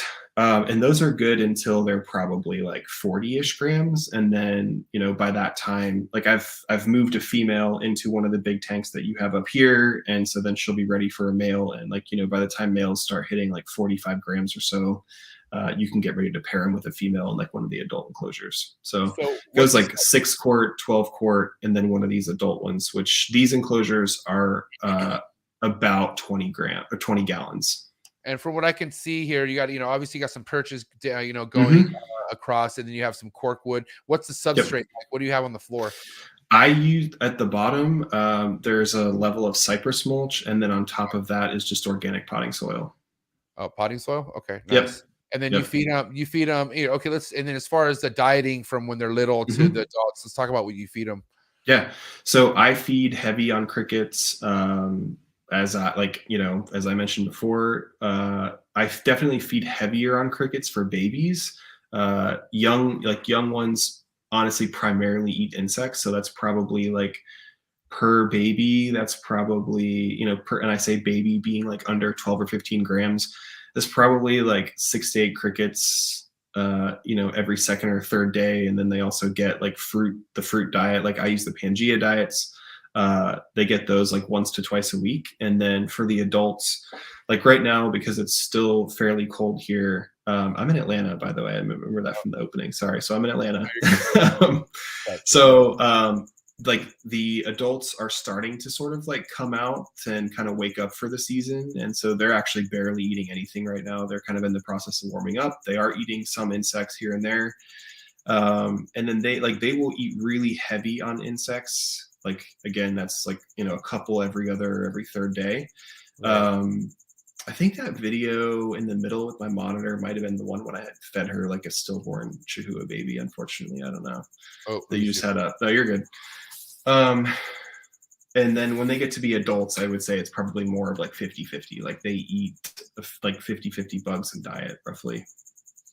Now, I mean, let's talk about, as far as the ambient and the heat inside, like the basking. I mean, does that change from when they're baby to the adults? Like, what's that like?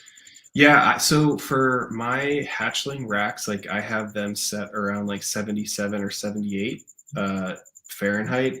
Like part of the thing too is since I just moved into a new house, I'm in the process right now of like figuring out how to moderate and move my temperatures around. Right. Part of the reason for that is like in my old house, I had everything set up in a bedroom.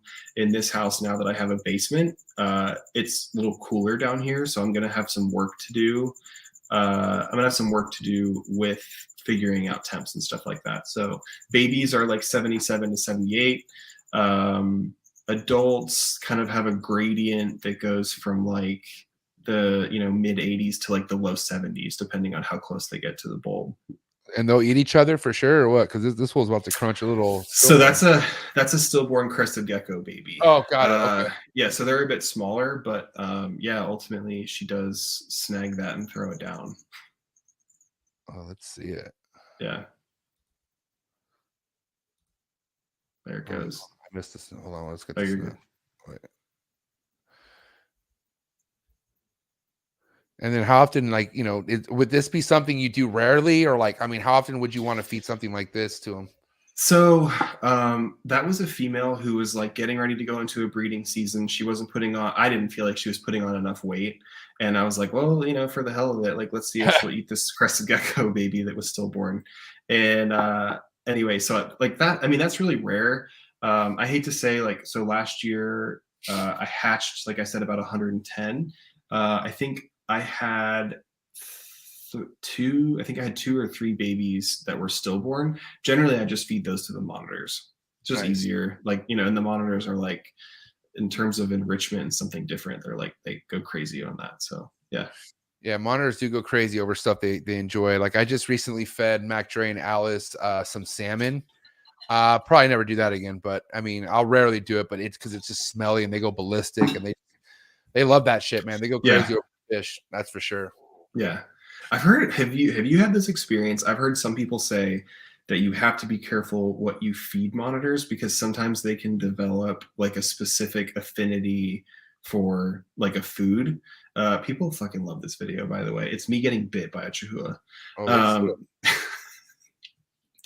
Yeah, this is like, it's not bad. It's more like startling because it's so fast. They're not like toques. No. It's more like, so this is for Chahoua, it's always territorial. So like right now, dude, that looks like I didn't think that was gonna happen. He looks so cute. Exactly, right? Like he's sitting like, I do have some. So this was a newer gecko that I have, or I had at that time. But I do have some geckos where like if you reach in, they'll like jump on your hand and be like, all right. That was too funny. Yeah. Did it break skin or no? Does that like that break skin? So like here's the thing. That what he's doing right there is he's like, get the fuck out of my house. Like this is my house. I've got my woman in here. Like you get out. Right. So generally those are just like a snapped, like get off of me. Right. Like if it's not like a leechy bite or anything, but like if a Chahoua really wants to nail you, like it, you'll feel it. But those are generally like, leave me alone. Bro, I'm just saying, bro, this is a cup of tea I would chug. I love it. Well, I mean, is this like a project of yours or like what's going on with something like this? Yeah, so you have a good eye for this. So a couple years ago, for the first time, I hatched out a gecko, and like it takes some time to tell because they all generally start, like brown or dark brown or whatever. Right. This gecko was always really dark, and I actually didn't like. I was planning to sell him, and I kind of like offered him to a couple people because his brother has more white pattern than he does. So I was like, of the two of you, you're out. Well, it ended up that they were like the last clutch of the year. So I kept him over the winter. And as he grew over the winter, he got like darker and darker and darker.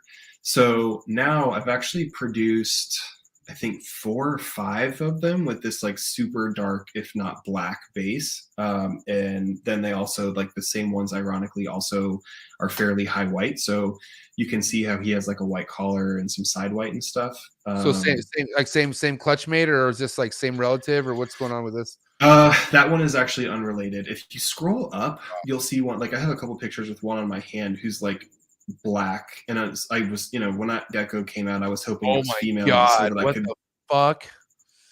Yeah, that's the same one. These are nuts, bro. Yeah. So there's one.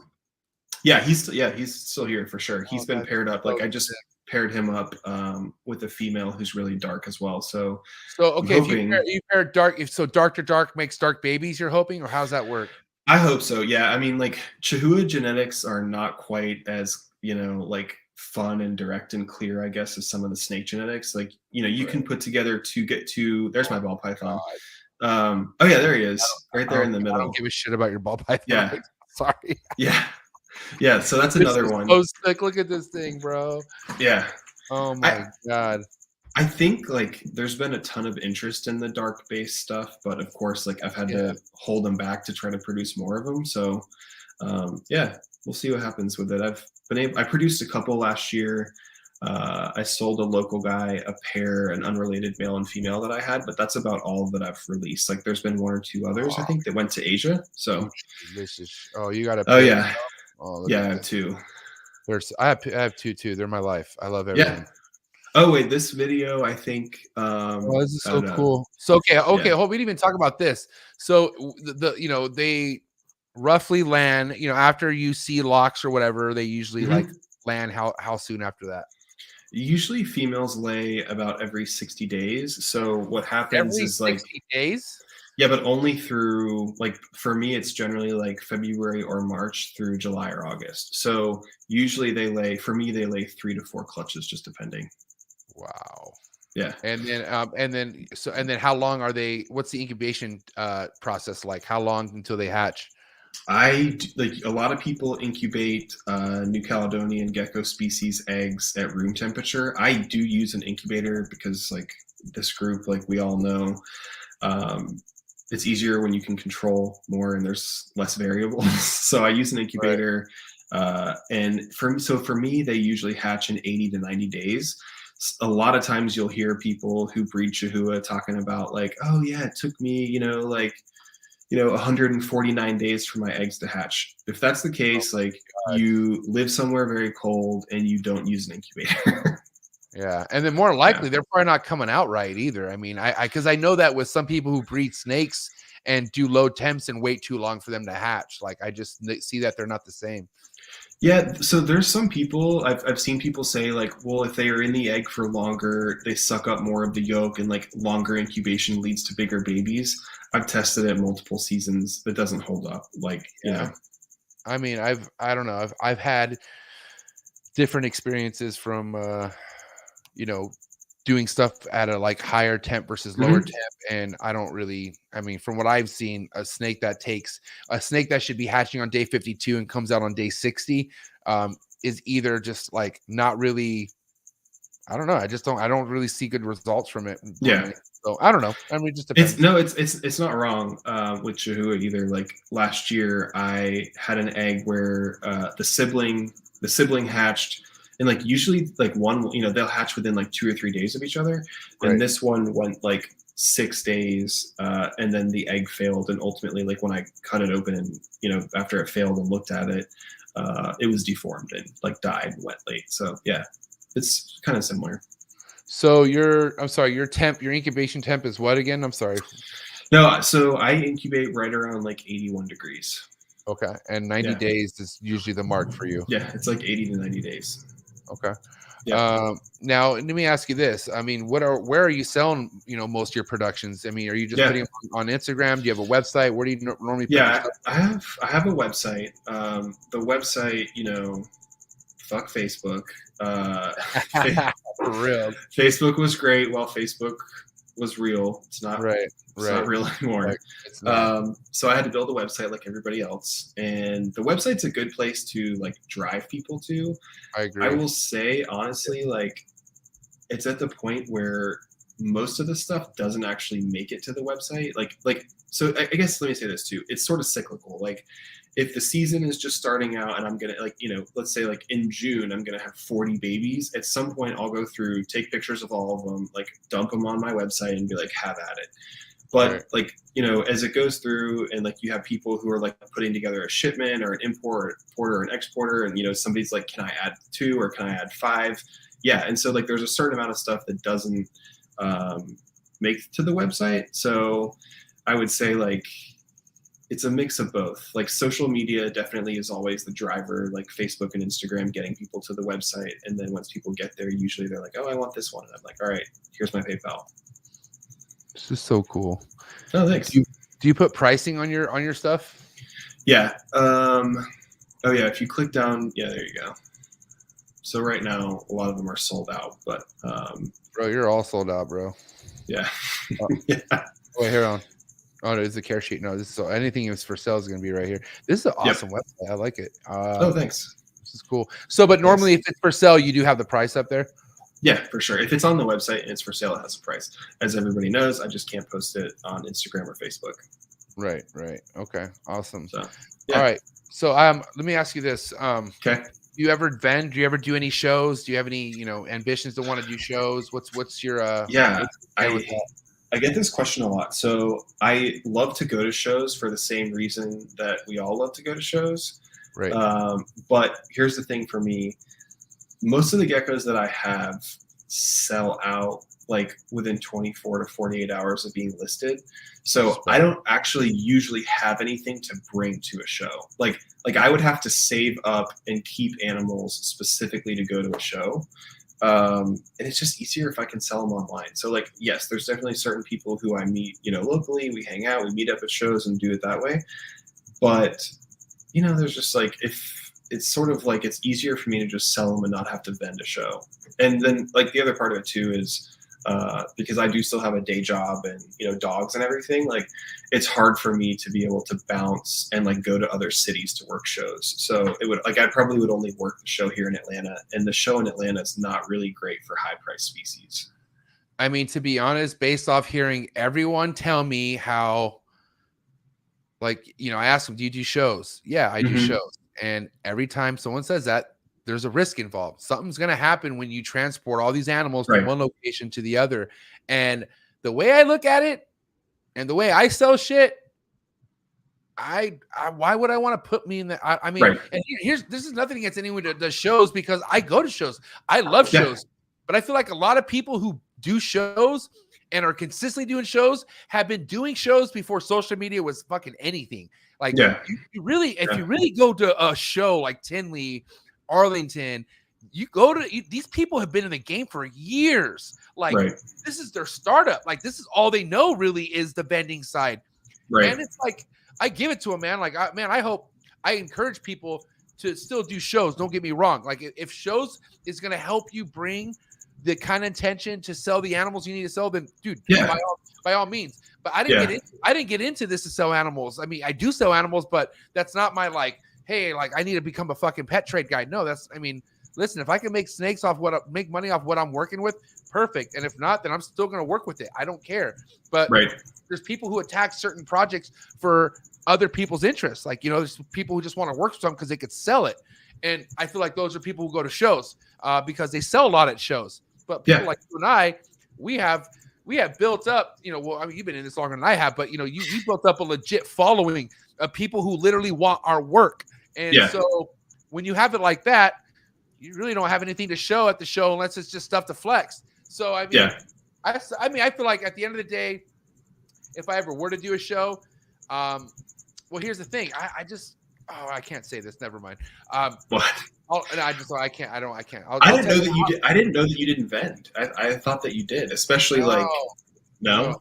I mean, I got a lot of homies that vend, and I see vending. I've seen a lot of vending. Vending looks like it's cool, but like, I have ADD. You can't just put me behind a table and expect me to fucking deal with window shoppers, because at the end of the day, 80% of the people, if not more, at a fucking show are window shoppers. And why am I gonna waste with some hillbilly fucking with no teeth trying to bargain a snake with me, where I could just sell this snake to fucking to Harold fucking H&H fucking exotics. I just made that name up. There's no Harold or anything. But I'm just saying, like, it's that easy for me to sell a snake to somebody who I can see who they are. I can see their work. I can be like, all right, this person looks like they're taking care of their snakes. Here, you know what I mean?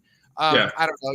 Even with the ball, listen, I have my passion projects, but even with the ball pythons, I just can't hand a snake over to somebody not knowing where the snake's really going to. And, I'm kind of being hypocritical because I do sell shit on Morph Market now.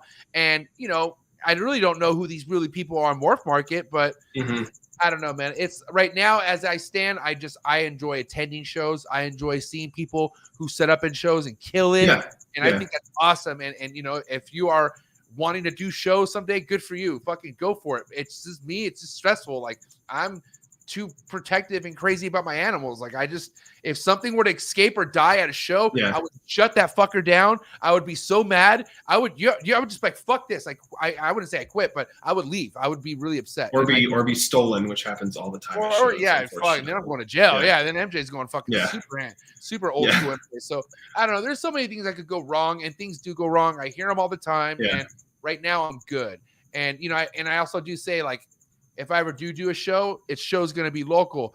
And no disrespect, I hope this changes. Rami's doing a good job, but San Diego show, man, nobody gets it. Like, you know what I mean? Like, you got these rich motherfuckers from the beach and shit that come with their parents, and like, they want to look at cool insects and like geckos. No offense to those geckos are killing, but like, I don't work with geckos. And I work with shit to where if I told you the price tag, you'd be like, what? And that's, I'm trying to scare people away. I don't want you to fuck with my shit if you think it's too expensive. That's exactly what I want, because I really want people who know what I work with. But I don't know, man. I don't like. I could be shooting myself in the foot right now, and I could be vending next year. I don't know, but I can tell you as of right now, I'm chilling. Like to me, I mean, it's. I guess I can have a different experience when I go to a show because I don't have the pressure of vending. But like, even though I don't, I love and appreciate the people who do, because that's what I remember, right? Like your first reptile show when you're walking around and like, you know, I don't know, like not to be a freak, but it's like when you walk into a reptile show, like a reptile show has a smell. There's a smell to a reptile show. Yeah. And so it's like when you walk around the corner and that smell hits you, it's like the smell of like, you know, fresh cut grass. And you're like, yeah, I'm in a good place right now. So I don't vend, so I don't contribute to that for other people. So I appreciate the people who do it. I mean, like, listen, I look forward to, I do a lot of traveling, Michael, and a lot of it shows. I hit up every NARBC, every fucking reptile super show. So, you know, I'm just saying, this is just me being real. Like, I don't want to put myself in a stressful position. So there's other people who are a lot more like on top of their shit. Like, I'm a pothead, man. Like, I gotta go through and lock my shit and like 3-4 times. And like at a show, there's no room for mistakes at a show. You got to be on your P's and Q's. So I'm just saying right now, I'd rather just be Mr. Fucking, let me go to your booth and I'll blow it up with all my homies and we'll have a good time. And then I'll see you at the US Arc show and we'll party. That's about it. Yeah. So what show do you like to go to then? Let's talk about your favorite show. Let's see. The last big show that I probably went to was Daytona, but it was, I don't know, it was like 8 or 9 years ago. Because I mean, if I'm not mistaken, I think now Daytona is not that big. Like Tinley's the biggest show in the country, right? I'm pretty sure. Tinley's like the Super Bowl for sure. Fall Tinley. Now, if you want to talk about traffic and like how many people go to a show, the Reptile Super shows are fucking some of the biggest in the nation. Like these Anaheim shows and the Pannone shows, bro. I'm talking about so many people, but you know, you understand a lot of these fucking herpers, like the motherfuckers doing this since the 90s. Yeah. Not too many of them live in California. They'd all live over there. Like they all live where the NARBCs are at. So, you know, day by day, I feel like California the California keepers are definitely growing rapidly because a lot of young motherfuckers in Cali are becoming more and more involved with the reptiles. So that's going to change. Don't get me wrong. California is going to become like an established fucking place for the keepers. We just don't have good laws. Like we have can't keep hots. I mean, you can keep native hots, but you can't keep like cobras, or which I think is a good thing. I don't want to get up talk about venomous shit, but I feel like owning a venomous is like owning a great white shark. I don't think it's like it shouldn't be done unless you're like doing it for research purposes or you got a nonprofit or something going to contribute to, you know, some sort of help for scientific shit. You know what I mean? But I don't know. I don't want to get off topic. So Michael, let me just talk about this. Okay. What's your advice? Okay. And this is going to be the wrap-up question because I do have a Zoom call meeting here in about 10 minutes. So this is a wrap-up question before the hot seat questions, and they're hot, just so you know. What's your suggestion? Okay, we'll use me as an example, and I'm not. We're gonna talk after the episode. But what's your suggestion for somebody who is working with, I guess, a lot of species, but I'm pretty dialed in, right? But I want to get in to the gecko line, you know, and let's just talk about your species. What's the best way into this game? And what's, from what you've seen, what's the smartest way? The best way to do it, this is how I did it, and this is how a lot of other people did it. Like, transparently, if I came into this hobby now where really high-end animals can cost $20 or $30 or $40,000, and I produce some of those animals. So I feel like I'm, you know, I sound like I'm being hypocritical here, but if I didn't come into the hobby the way that I did, I couldn't afford to buy these animals like this right now. Like, that's ridiculous. Like, how can you go out and pay $30,000 for a lizard that could die tonight? Right now.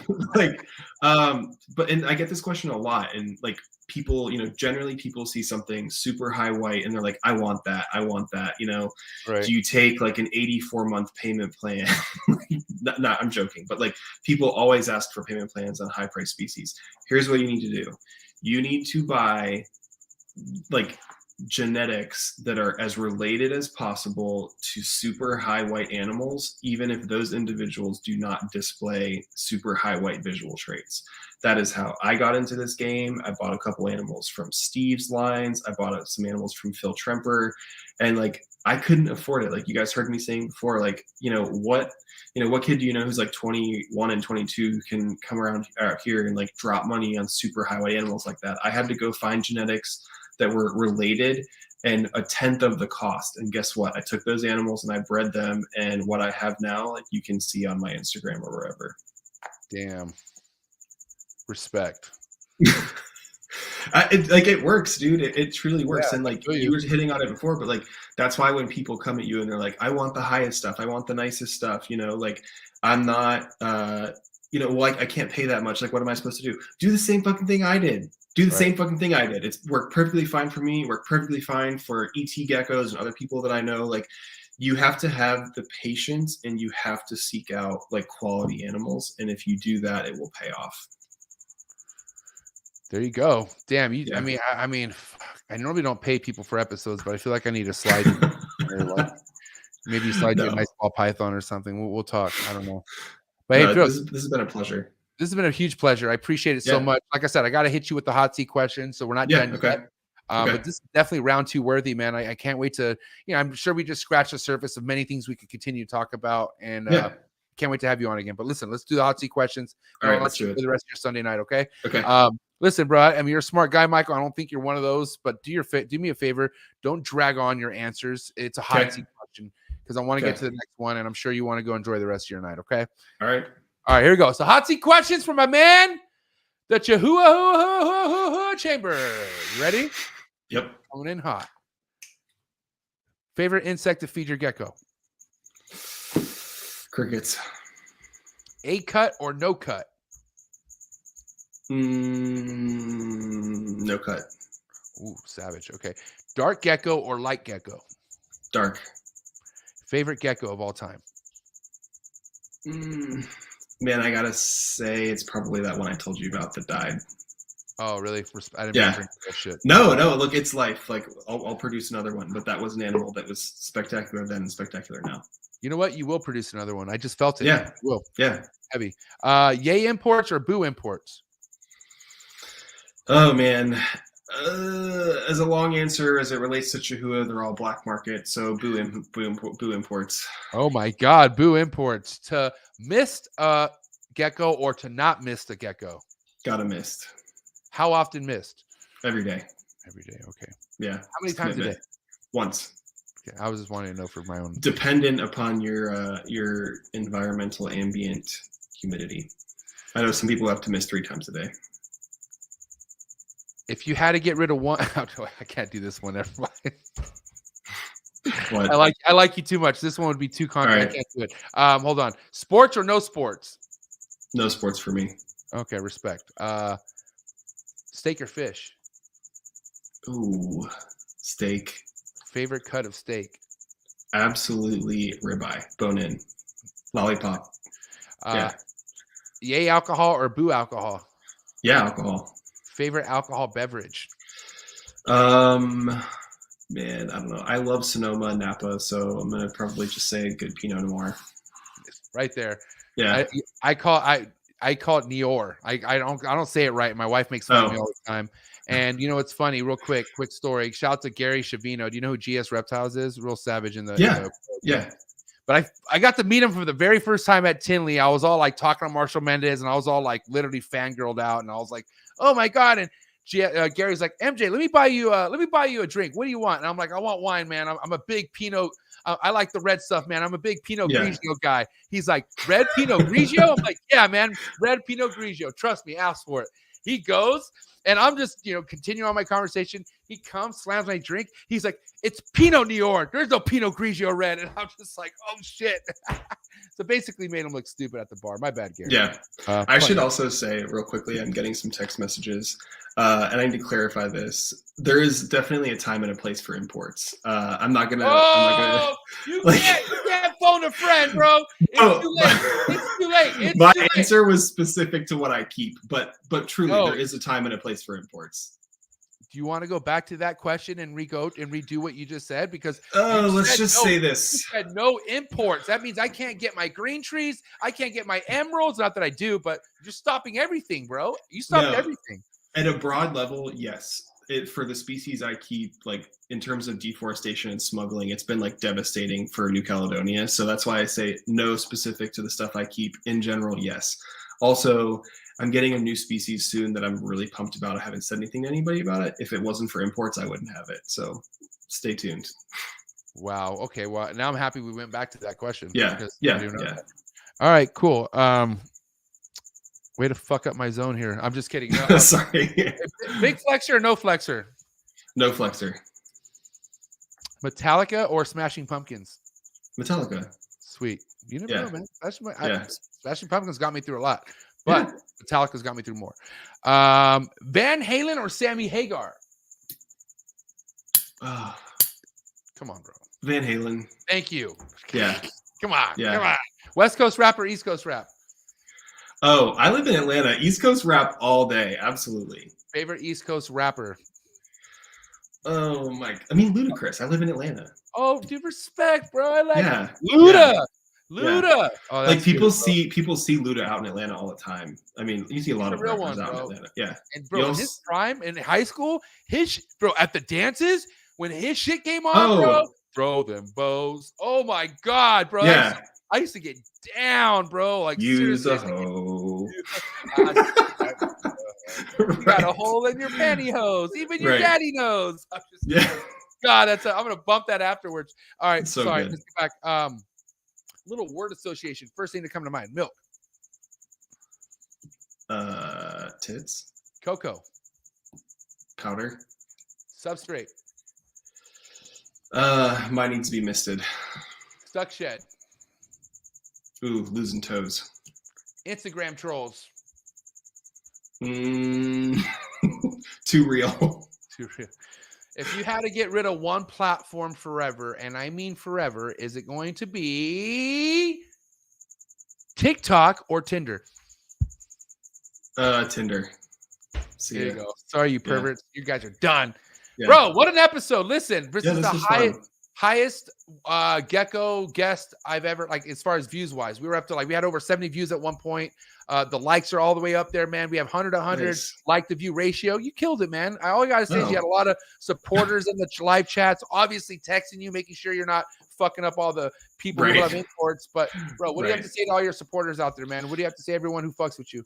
No, I mean, there's been some people in the chat, like, folks I know really well, like Limey. I saw Mike Lopez. I saw Jake. I saw CJ Frazier. Like, it's fun when you guys show up. Like, I'm not always the first person to, flex and get on social media, but it's fun when I can be on here with you guys and talk about the shit that really matters. And thank you, MJ, for, like, giving us a platform to hop on and talk about it. So it was really fun. Last thing, I need a plug. Yeah.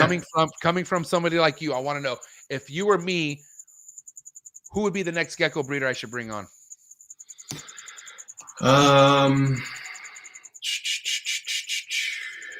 Let's Give me see. I know there's a lot out there, but just give me who off the top of your head are you like, boom?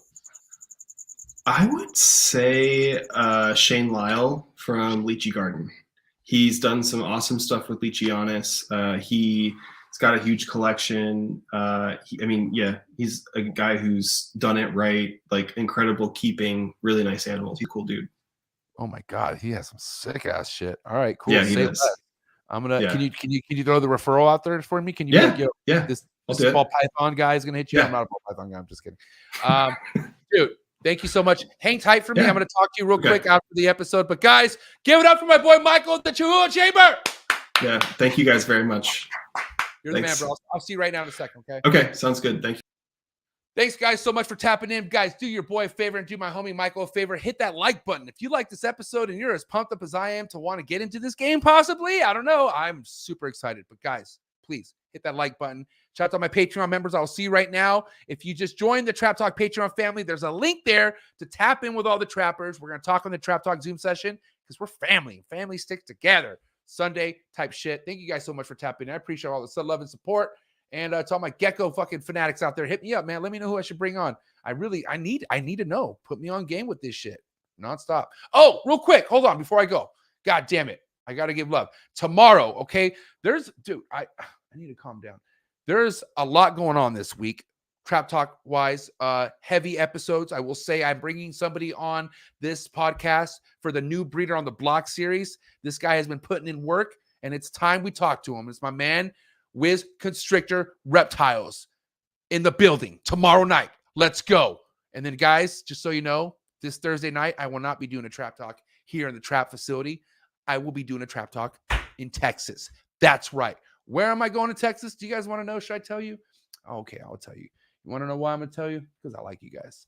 But guys, Gecko fans, snake fans, whatever. This guy right here is doing shit that I'm telling you right now, he's just different. My boy Ari, he's an author of the book Serpents in the Clouds. He's actually has lived with these bolins in the mountains, got malaria, all sorts of shit. I'm telling you right now, this guy right here is the truth. I'm going to his zoo to shoot a vlog, get some awesome content, and then we're going to go to his house and do a podcast. Not one-on-one. Him and his fiance. Dude, this guy right here, I'm telling you right now, dreamy individual, one of Forrest's Fanning's best friends, one of my best friends, and it's going down this week, guys. Tap in. Thank you so much. Appreciate all the love and support, and I'm out. Hit that subscribe button. Don't be a hater. I'm out. Cheap.